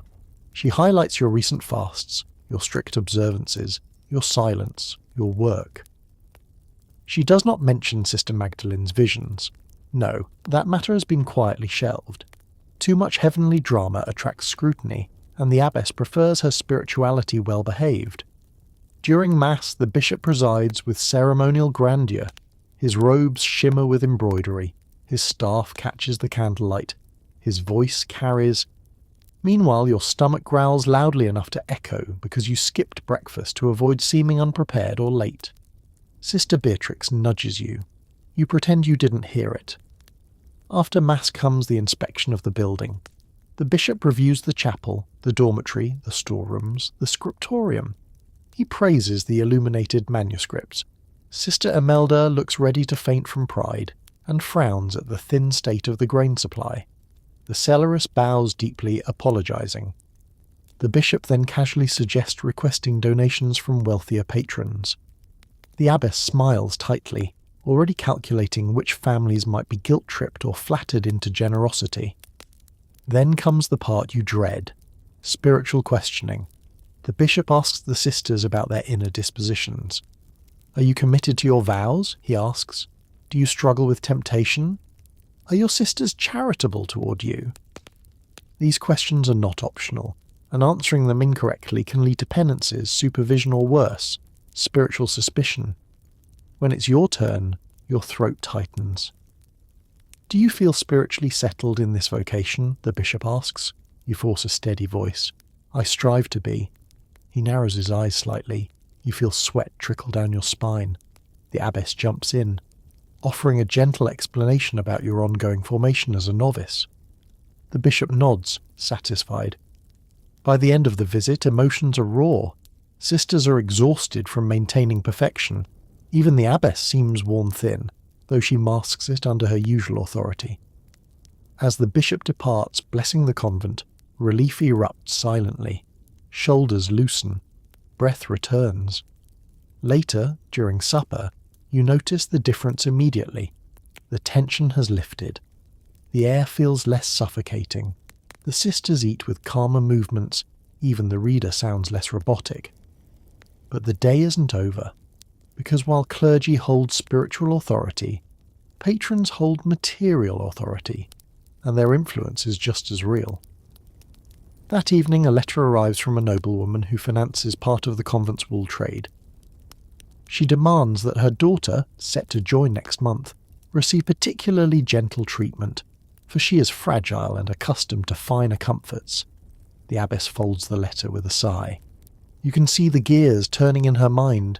She will be a handful, Sister Odile whispers later, and we will be the hands that hold her. You lie down that night thinking about how power flows through the convent, not from within, but from beyond the walls. Priests judge you, bishops evaluate you, patrons control resources. Even the parish priests who hear confessions hold a strange sway over your conscience. And you, inside these walls, navigate all of it, bound by vows, subject to rules, watched by authorities, dependent on those whose lives look nothing like your own. You fall asleep exhausted, listening to the quiet breathing of the sisters around you, and you realize something new. Being a medieval nun isn't just about discipline and devotion. It's about surviving an entire system of power, seen, unseen, and unavoidable.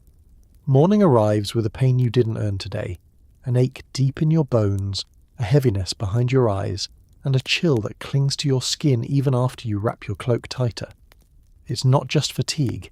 It's the kind of discomfort that medieval convents turn into ordinary background noise. Because here, sickness isn't an occasional inconvenience. It's a constant house guest, uninvited but forever present, drifting from sister to sister with the quiet persistence of cold air seeping under a door. The first sign something is wrong comes at prime, when Sister Beatrix, unyielding, posture-obsessed Beatrix, sits down too quickly and nearly collapses sideways.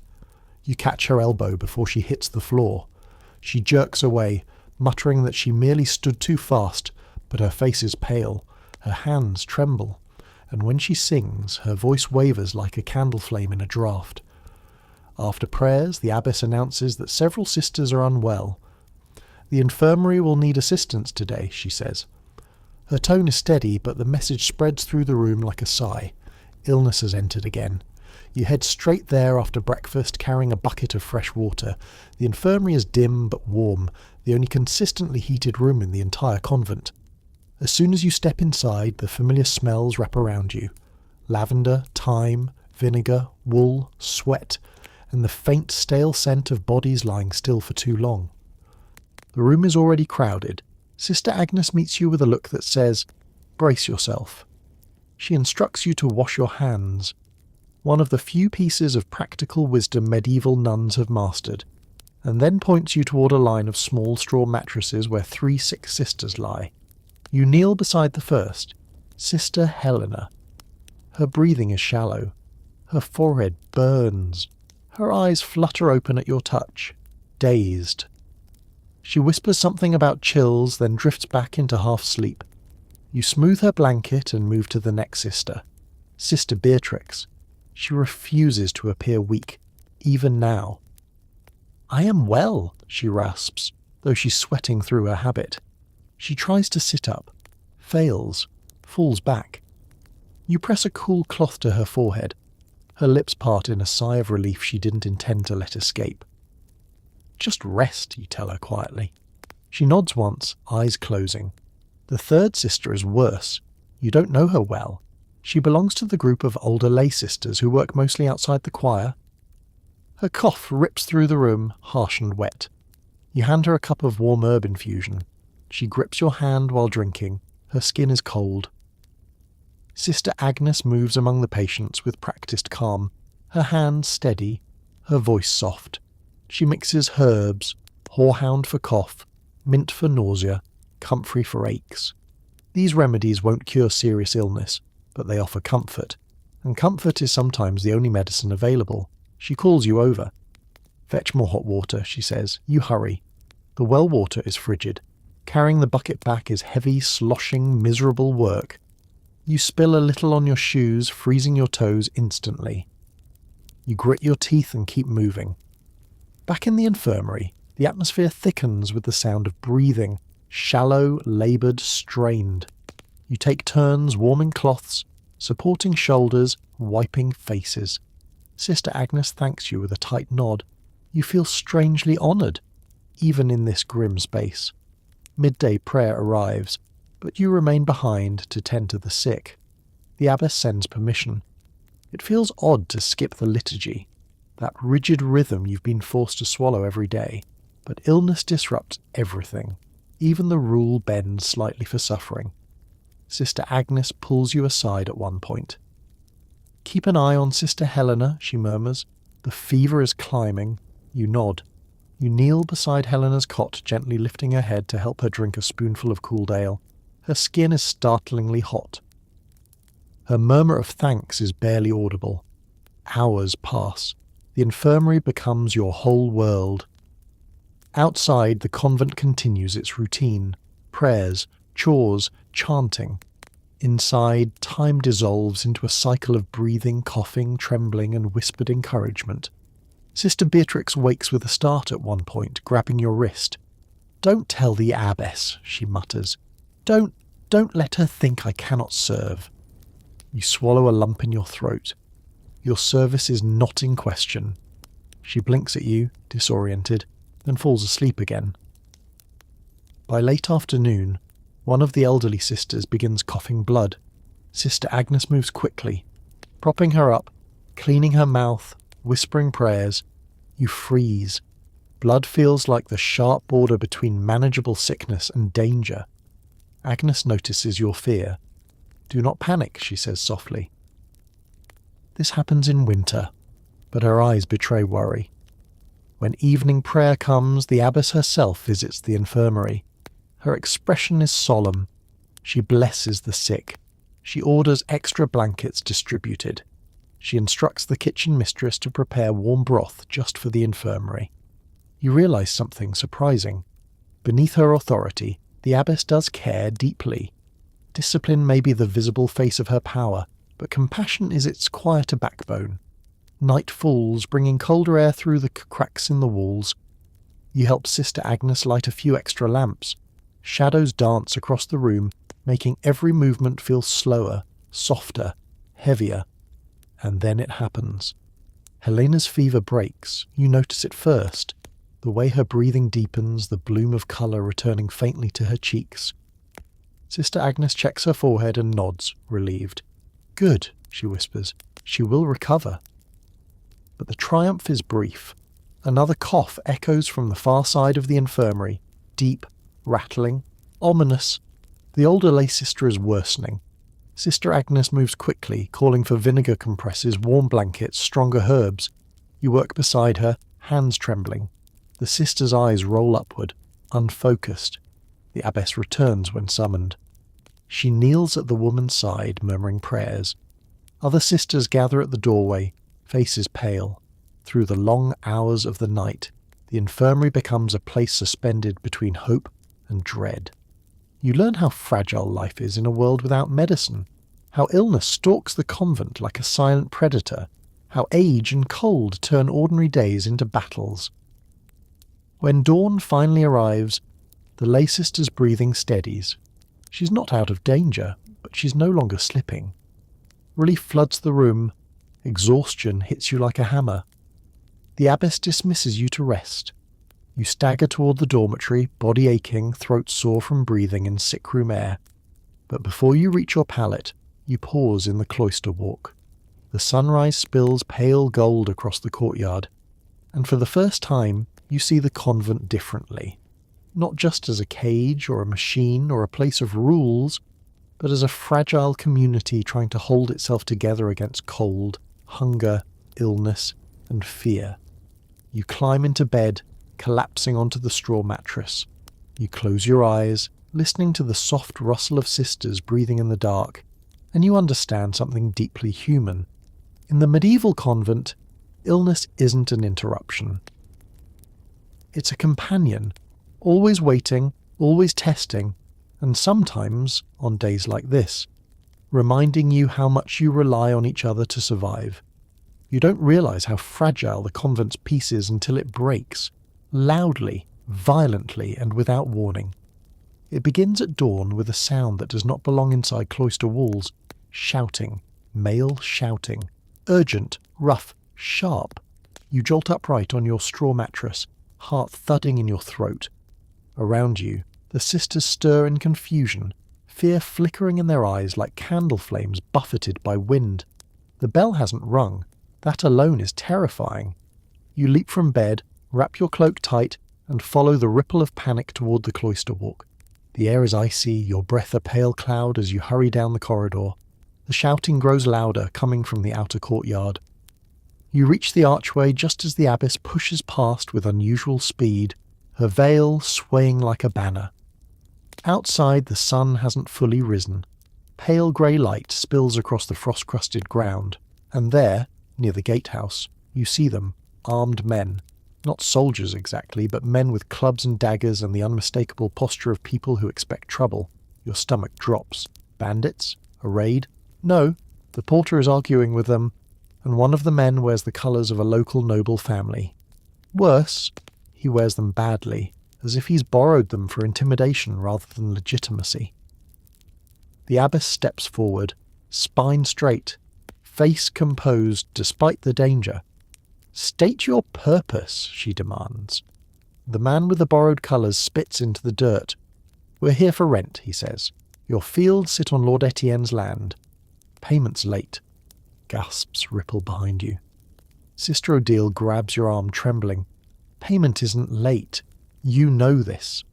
The cellarist made sure the grain tithe was delivered last week. But these men aren't here for truth. They're here for opportunity. Winter is harsh. Food is scarce. And a convent looks like an easy target.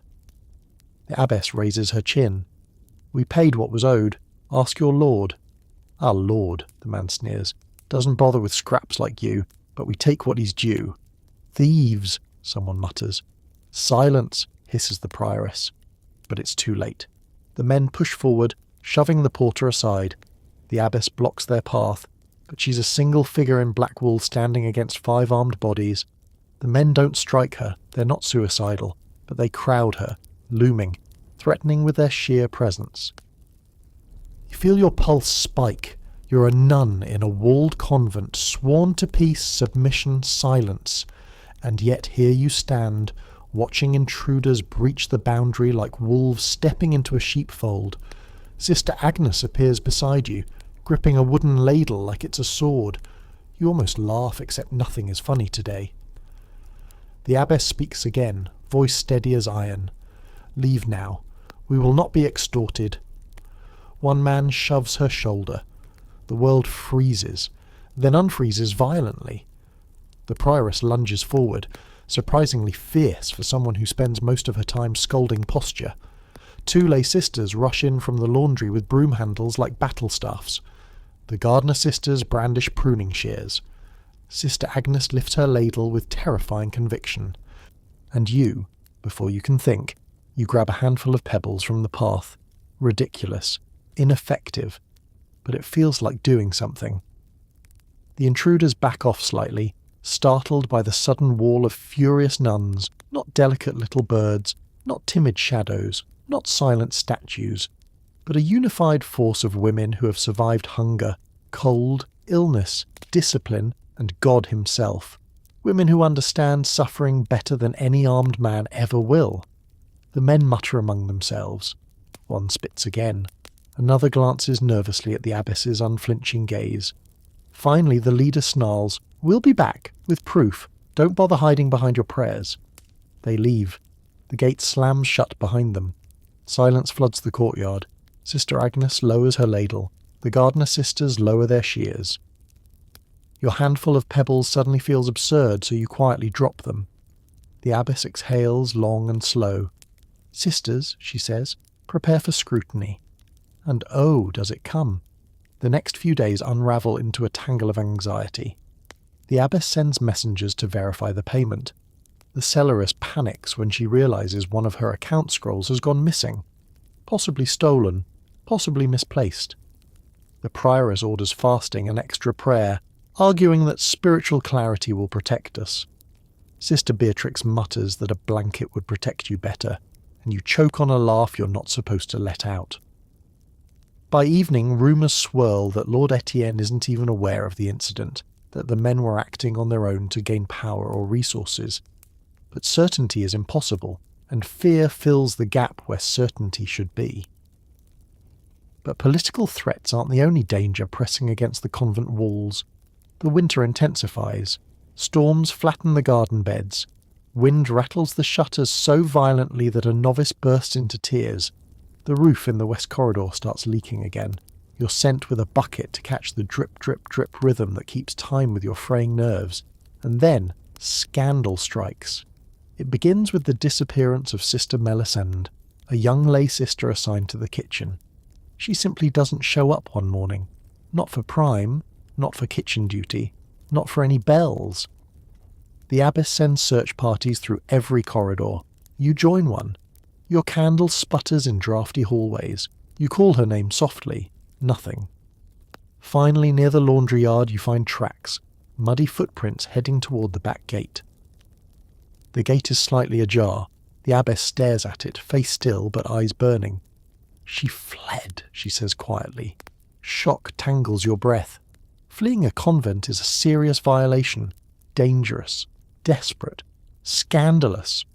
And if outsiders find a runaway nun, the consequences fall on everyone. Gossip, investigations, discipline.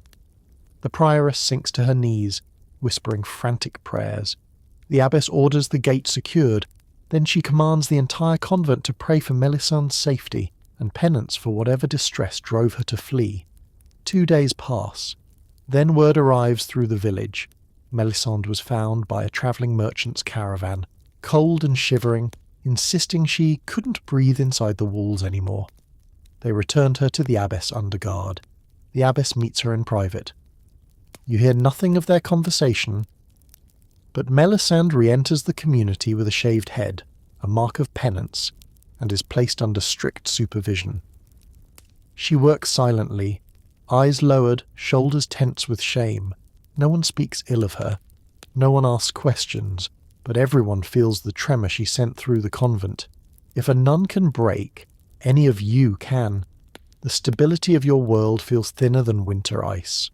And as if to prove the point, another crisis hits. News arrives from the nearby town. A fire destroyed part of the marketplace. Smoke still hangs in the air. The convent must send help. Blankets, bread, even a few sisters to assist the wounded. The abbess selects you, you tremble. This is your first sanctioned trip outside the walls. You travel with Sister Agnes and 2 lay sisters, escorted by the porter. When the gate opens, your heart stops. The world beyond is huge, loud, open. The sky feels too big, the wind too sharp.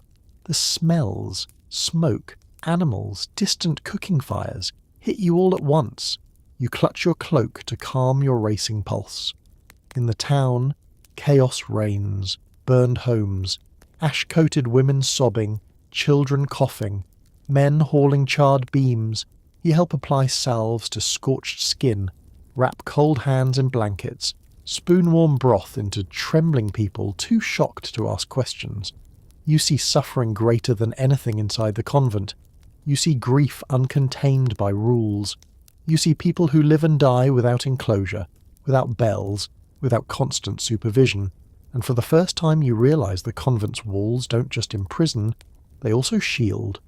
When you return, exhausted and shaken, the abbess meets your group with rare gentleness. She blesses each of you. For once, no one scolds you for speaking out of turn when you try to explain what you saw. That night, as you lie on your pallet, you think about everything threatening the convent.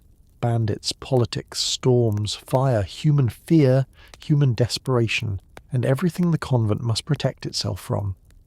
And you finally see the truth. Behind these walls, the dangers aren't only inside, they're outside too.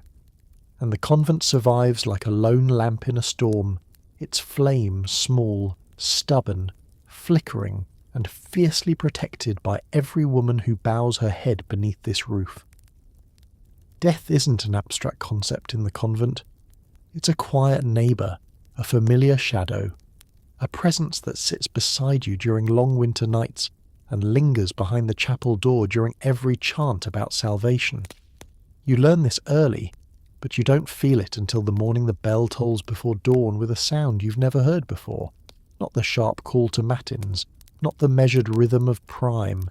This bell is slow, heavy, funereal. You sit up straight, heart hammering. Around you the dormitory stirs, whispers, gasps, hands flying to mouths. The sisters rise with widened eyes.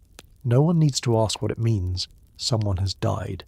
You follow the procession down the dormitory stairs, each step echoing through your ribs. The corridor feels colder than usual, colder than frost. The air is still, as if the night has swallowed its own breath.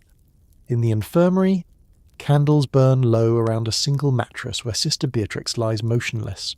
You freeze. Beatrix. Unyielding. Severe. Beatrix. The woman who corrected your posture daily, who chastised novices with terrifying precision, who glared at you during every chant, looks strangely small now. Her hands are folded. Her face is pale and smoothed of its sharp edges. Her lips rest in a faint, unintentional half-smile, as if relieved that the endless striving is over. Sister Agnes kneels beside the bed, head bowed. The abbess stands near the foot, her expression unreadable except for the faint softening around her eyes. She passed in the night, the abbess says quietly. May God receive her. A murmur of prayers sweeps through the room like a warm wind in a cold place. You feel something tighten in your chest. Not grief exactly, not full grief, but the strange hollow ache of losing someone who shaped your daily life, who was woven into the rhythm of your existence, even if she never particularly liked you. And now she is gone. The infirmarian motions for help. You step forward instinctively. Death rituals in the convent are solemn, deliberate, and deeply intimate. You begin by washing Sister Beatrix's body with warm water scented lightly with lavender. One final act of care for someone who demanded perfection while alive. Her skin is cool, unresisting. Her hair, when unbraided, falls surprisingly soft across your hands. You dry her gently. Then the abbess and prioress dress her in a clean habit. No jewellery, no shoes, no adornments. Nuns are buried in the same wool they prayed in, equal in death despite any rank or authority they held in life. The sisters gather round her as the candlelight flickers over her still face. The chant begins, psalms for the departed soul, sung in low, trembling voices. Even the novices maintain perfect pitch. You stand between Sister Odile and Sister Agnes, throat tight. Your voice wobbles. Odile nudges your elbow, gentle, steadying. When the prayer ends, the body is placed on a wooden bier. You help carry it to the chapel, each step slow and synchronized. The cold stone floor amplifies every footfall. The nave, normally echoing with daily chants, feels cavernous, hollow. The air tastes like incense and grief. The body stays in the chapel for the night. Sisters take turns keeping vigil, praying, reading psalms, ensuring the departed is never alone. You sign up for a midnight shift. When your turn arrives, you sit beside the bier, candle in hand, watching shadows dance over the carved wooden panels. The quiet changes you. Death removes the layers of hierarchy, removes the stern voice that scolded you, removes the rigid lines of discipline. What's left is a woman who lived within the same walls you do now, who worked, prayed, suffered, endured, doubted, hoped. A woman shaped by the same confinement that shapes you, and you think, this will be your ritual someday too. When dawn comes, the bells ring again. The burial procession assembles in the courtyard. The earth is frozen hard. 2 lay sisters break through it with heavy iron tools, breath steaming in the cold air. The grave is shallow by necessity. Digging deeper in winter is almost impossible. The abbess stands at the head of the grave. She offers prayers for mercy, remembrance, and resurrection. The sisters chant softly. The cold wind whips at your veil. The sky hangs grey and low. The body's lowered. The earth falls softly at first, small handfuls tossed by the senior sisters. Then harder thuds as the lay sisters shovel. You watch until the last patch of brown earth is levelled. Someone places a simple wooden cross at the head. No name carved yet. That will come later, if at all. The sisters return to the convent in silence. Life continues without pause. Work resumes, meals are served, prayers happen at their appointed hours. Yet everything feels slightly altered, as if the convent breathes with a new rhythm. Later that afternoon, the abbess calls a meeting in the chapter house. Her voice is gently strained. Rare for her, she speaks of death, mortality, and the reminder that our earthly journey is brief, but our purpose is eternal. Then she adds something that shocks everyone. Sister Beatrix will be remembered for her dedication to order and to the spiritual discipline of this community. You blink. Beatrix? Remembered fondly? But then you notice something. Several sisters nod. Not because they felt personally close to her, but because they respected the role she played.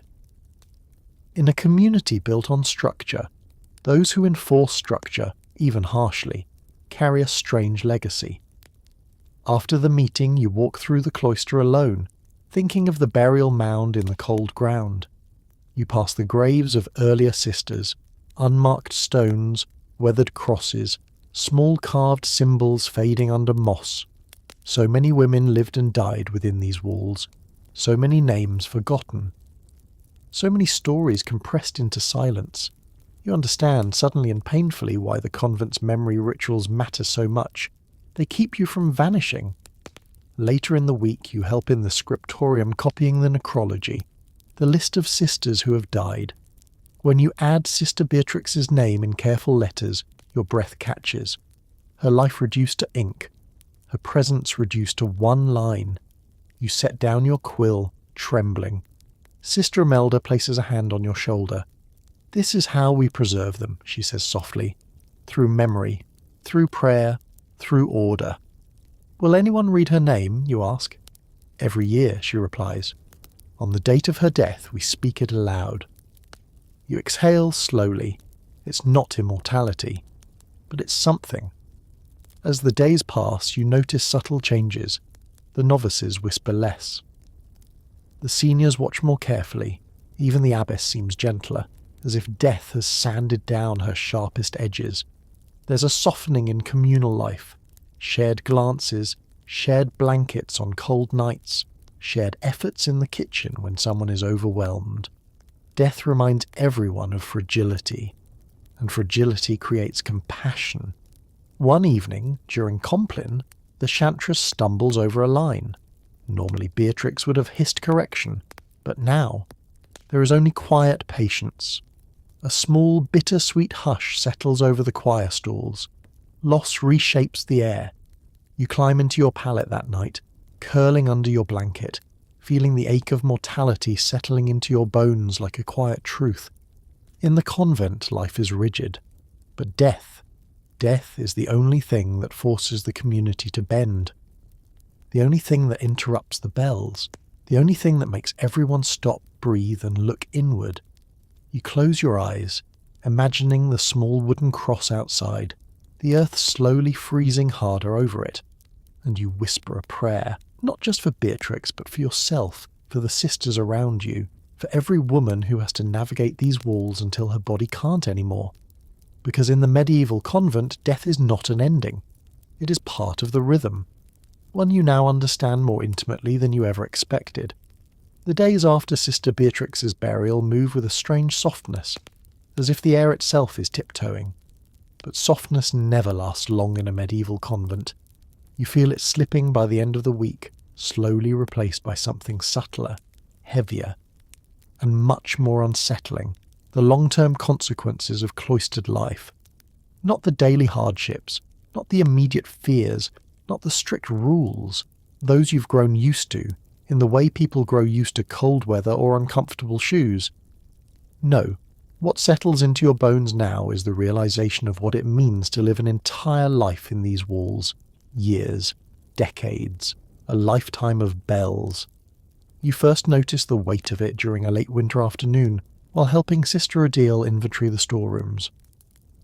The room is dim, lit only by 2 sputtering tallow candles, and a sliver of pale daylight slipping through a high slit window. Dust motes drift like tiny ghosts. The air smells of wool, dried beans, and old wood. Sister Odile pauses midway through counting sacks of barley, and leans against a shelf, catching her breath. She is older, her hair gone silver at the temples, her eyes lined by years of squinting at accounts and garden beds. But it's the weariness behind her expression that catches you, something deeper than physical exhaustion. "Are you well?" you whisper. She smiles faintly. "My knees complain," she says. "My back lectures me. My memory wanders off without permission. It is nothing unusual." But her voice carries something else. Something quieter, something like resignation. "Do you ever wish—" you begin, then stop. The question feels dangerous, forbidden, like cracking open a sealed door. She looks at you, not sharply, not warningly, but gently. "Wish what?"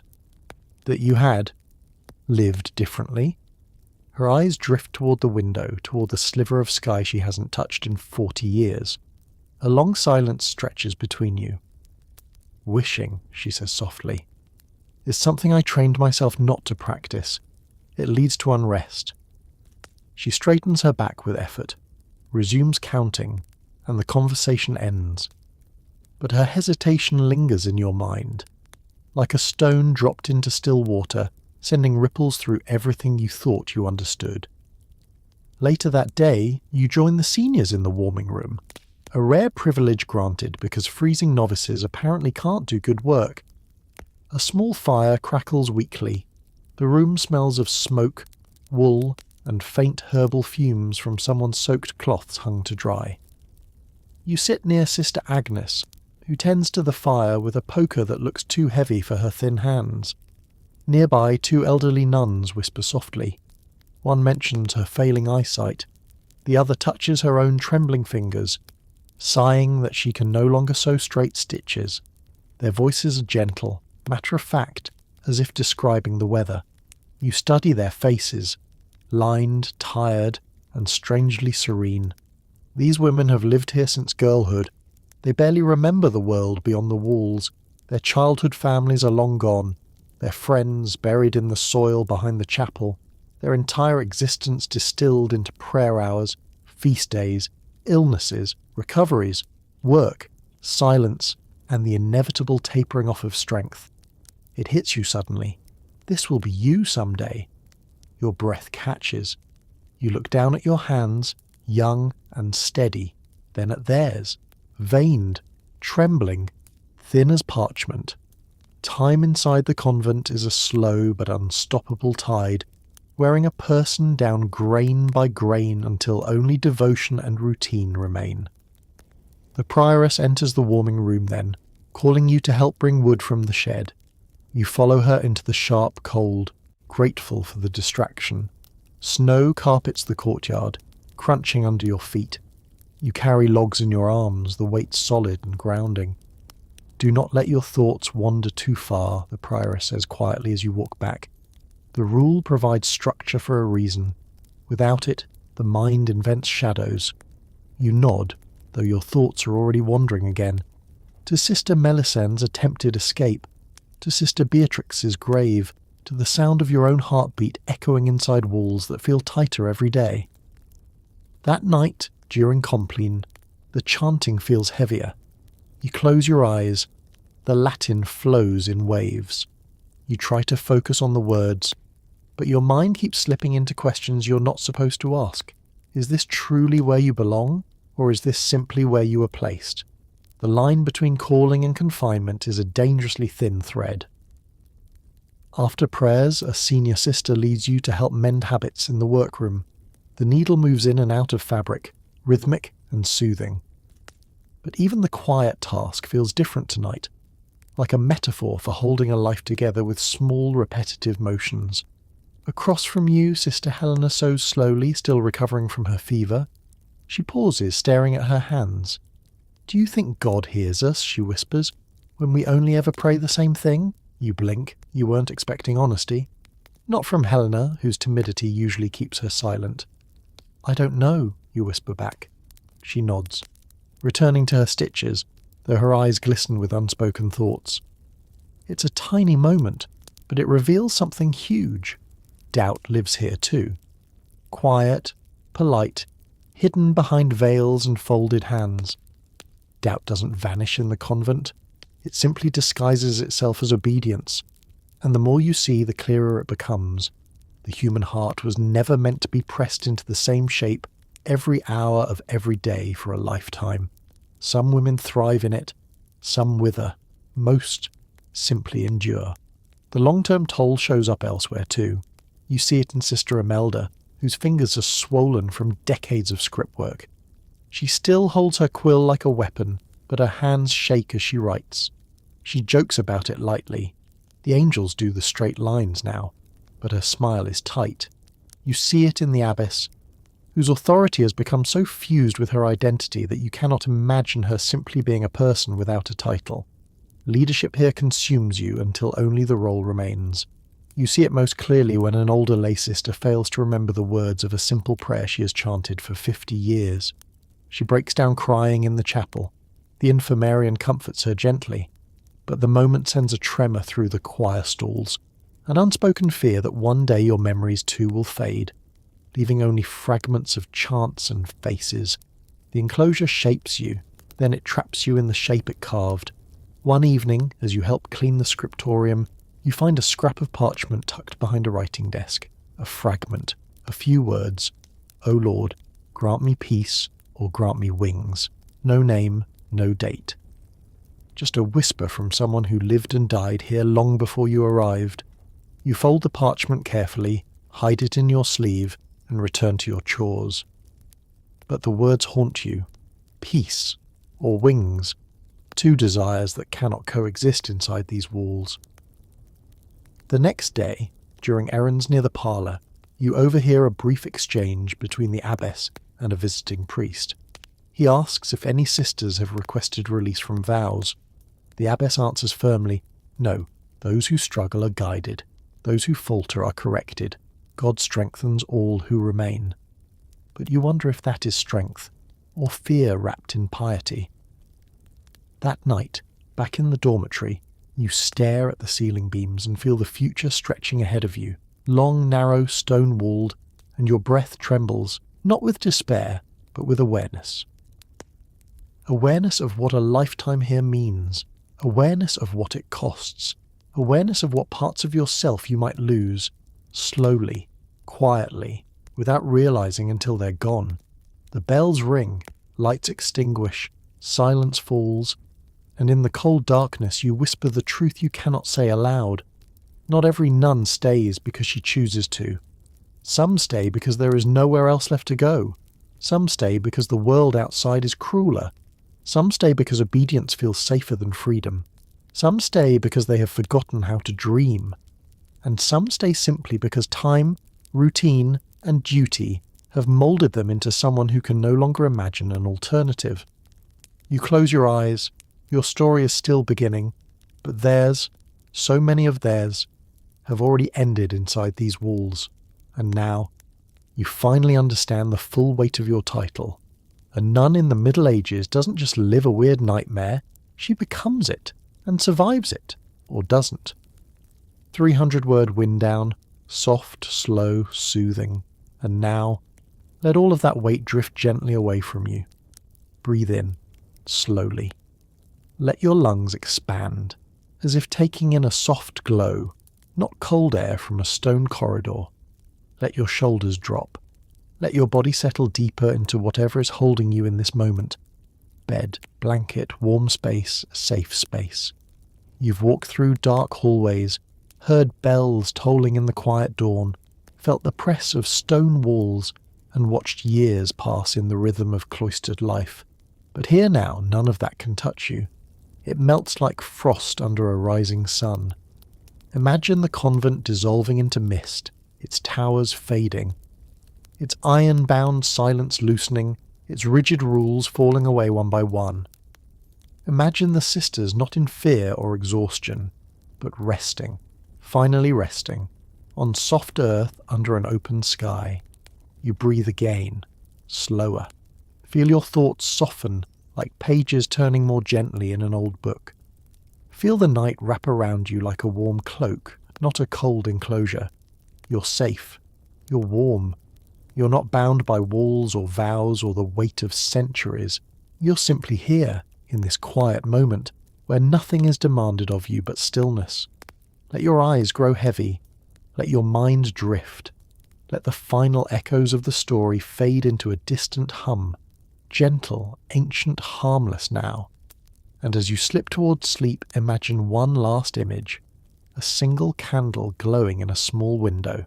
Not a warning, not a burden, just a soft light in the dark, guiding you toward rest,